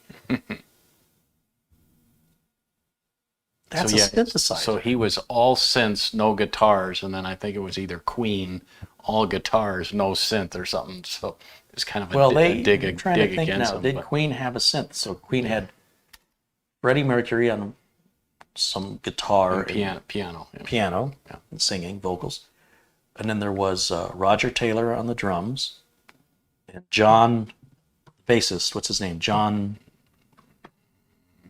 And then Brian May on guitar. Yeah, and then there is no synth. They made sounds by using the neck of the guitar, and they, like in Another One Bites the Dust, that's all watching this Queen tribute band reenact those sounds by manipulating the guitar. It was pretty interesting. I had no idea how those sounds were made. Who am I missing in Queen? John something. John Deacon. Thank you. That's right. MJ Puck 1. Yeah, John Deacon. Yeah, and what a great, some of the best, Fleetwood Mac chains. What was that bass guitar player who did that? John McVie, right? Yeah. Both amazing bass players, absolutely incredible. Although I will say that the bass player on Duran Duran, which is John Taylor, is it John Taylor? He's underrated as a bass player, in my opinion. All right, I think we're going to wrap it up. It's 4:30 here. We'll usually go to 5, but we'll do a little early today because, like I said, the system for Steve, I'm going to have to prep all that. Okay. We're going to do a B460. One I've already got prepped, actually, and just put it in his case with probably an i5 10600K, 32 gigs of RAM, 1 terabyte Intel storage, and a 500 watt EVGA. So it'd be like the 8-year build. Okay. And then we'll get that off to him. And then I've asked him, have it for a few days. Don't immediately send the next one. We want to make sure this one's working. Then send me the next one. Otherwise, he's going to be in hot water with being able to get any work done. And then whatever he sends me, we'll tear that down and maybe we'll do the exact same thing. I've got about 5 of those B460s here, and I have a bunch of these 10600Ks. And save him some money and get him a system that's a good 8-year build there. So that's all coming. yeah, and I won't see you guys next Friday. So no Mitch next Friday. Down in Rocky Point at the motorcycle rally. I'll take some snaps, some photos, and show them then to you the following Friday, which would be the 19th. Are you checking your work or? Somebody said there was plastic. Plastic on there? Was there plastic on here? I didn't see any, but I didn't see any either. We're unplugged. What would I be needing to take plastic off?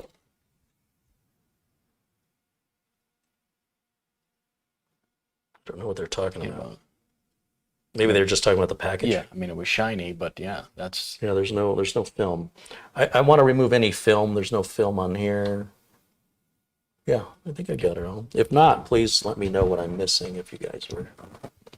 chat saying have a great trip. I'm with the man that sold me the motorcycle. He and I are riding together, and then his girlfriend will be either in front of us or behind us with his big pickup truck, where if either bike were to have a breakdown or problem, we could put the bike up on the bed of the truck. So that's nice kind of insurance that if one of them has an issue, we just put it on the truck and continue on. So yeah, probably eat a lot of seafood down there and shrimp tacos, and never been down to Rocky Point, and I guess it's just a 4.5-hour drive here from Phoenix, so I'm looking forward to it. You want to announce that one? Oh my goodness. $100 Amazon gift card from Joseph Mahoney. Wow, thank you. Right on. Thank you. Yeah, very generous. Now I don't have to eat beans tonight. All right. No, you'll eat tomorrow when the stuff from Amazon arrives. Okay. When the beans from Yeah, Amazon. that'll arrive. Big case of beans. Yeah. Okay. No, very generous. Thank you so Yeah. much for your support. And thanks for everyone who chatted. There's another. Thanks for everyone who donated. Like Carey says, the YouTube thing does not. It used to go back all the way, so you could give a shout out to everyone who had contributed, but it doesn't anymore. And so, Well, actually, since I started this little thing, we can shout out many people. It looks like it's working if I leave this tab open. And we just got a $10 contribution again from Michael Dane. Okay. He said, here's some money to go have some dinner on the man. On the man. All right, you have a $10 budget at dinner. Okay. All right. Thank you, Michael. Also, Arby's. Paul Hoynick, Rick Wendy's. Lakes, Chavo. No, I had Arby's last night. Oh, okay. Chaco, no, night before that. Okay.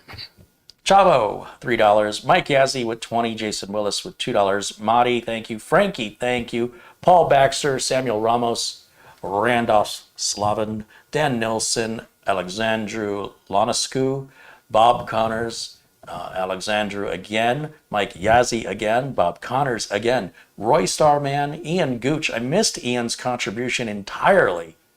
10 pounds. Thank you, Ian. Planet Cryos, thank you. DJ Lion, Colin Hunt, One Cave Wiper, Nikolay Lukianov, Madi Yoel, James Prezi, Planet Cryos again, Randy Reed, John Craig, and that's as far back as it goes. So I know we received more than that, but thank you for reminding me. I left that tab open. It seems like if I leave the viewer activity tab open, it records it.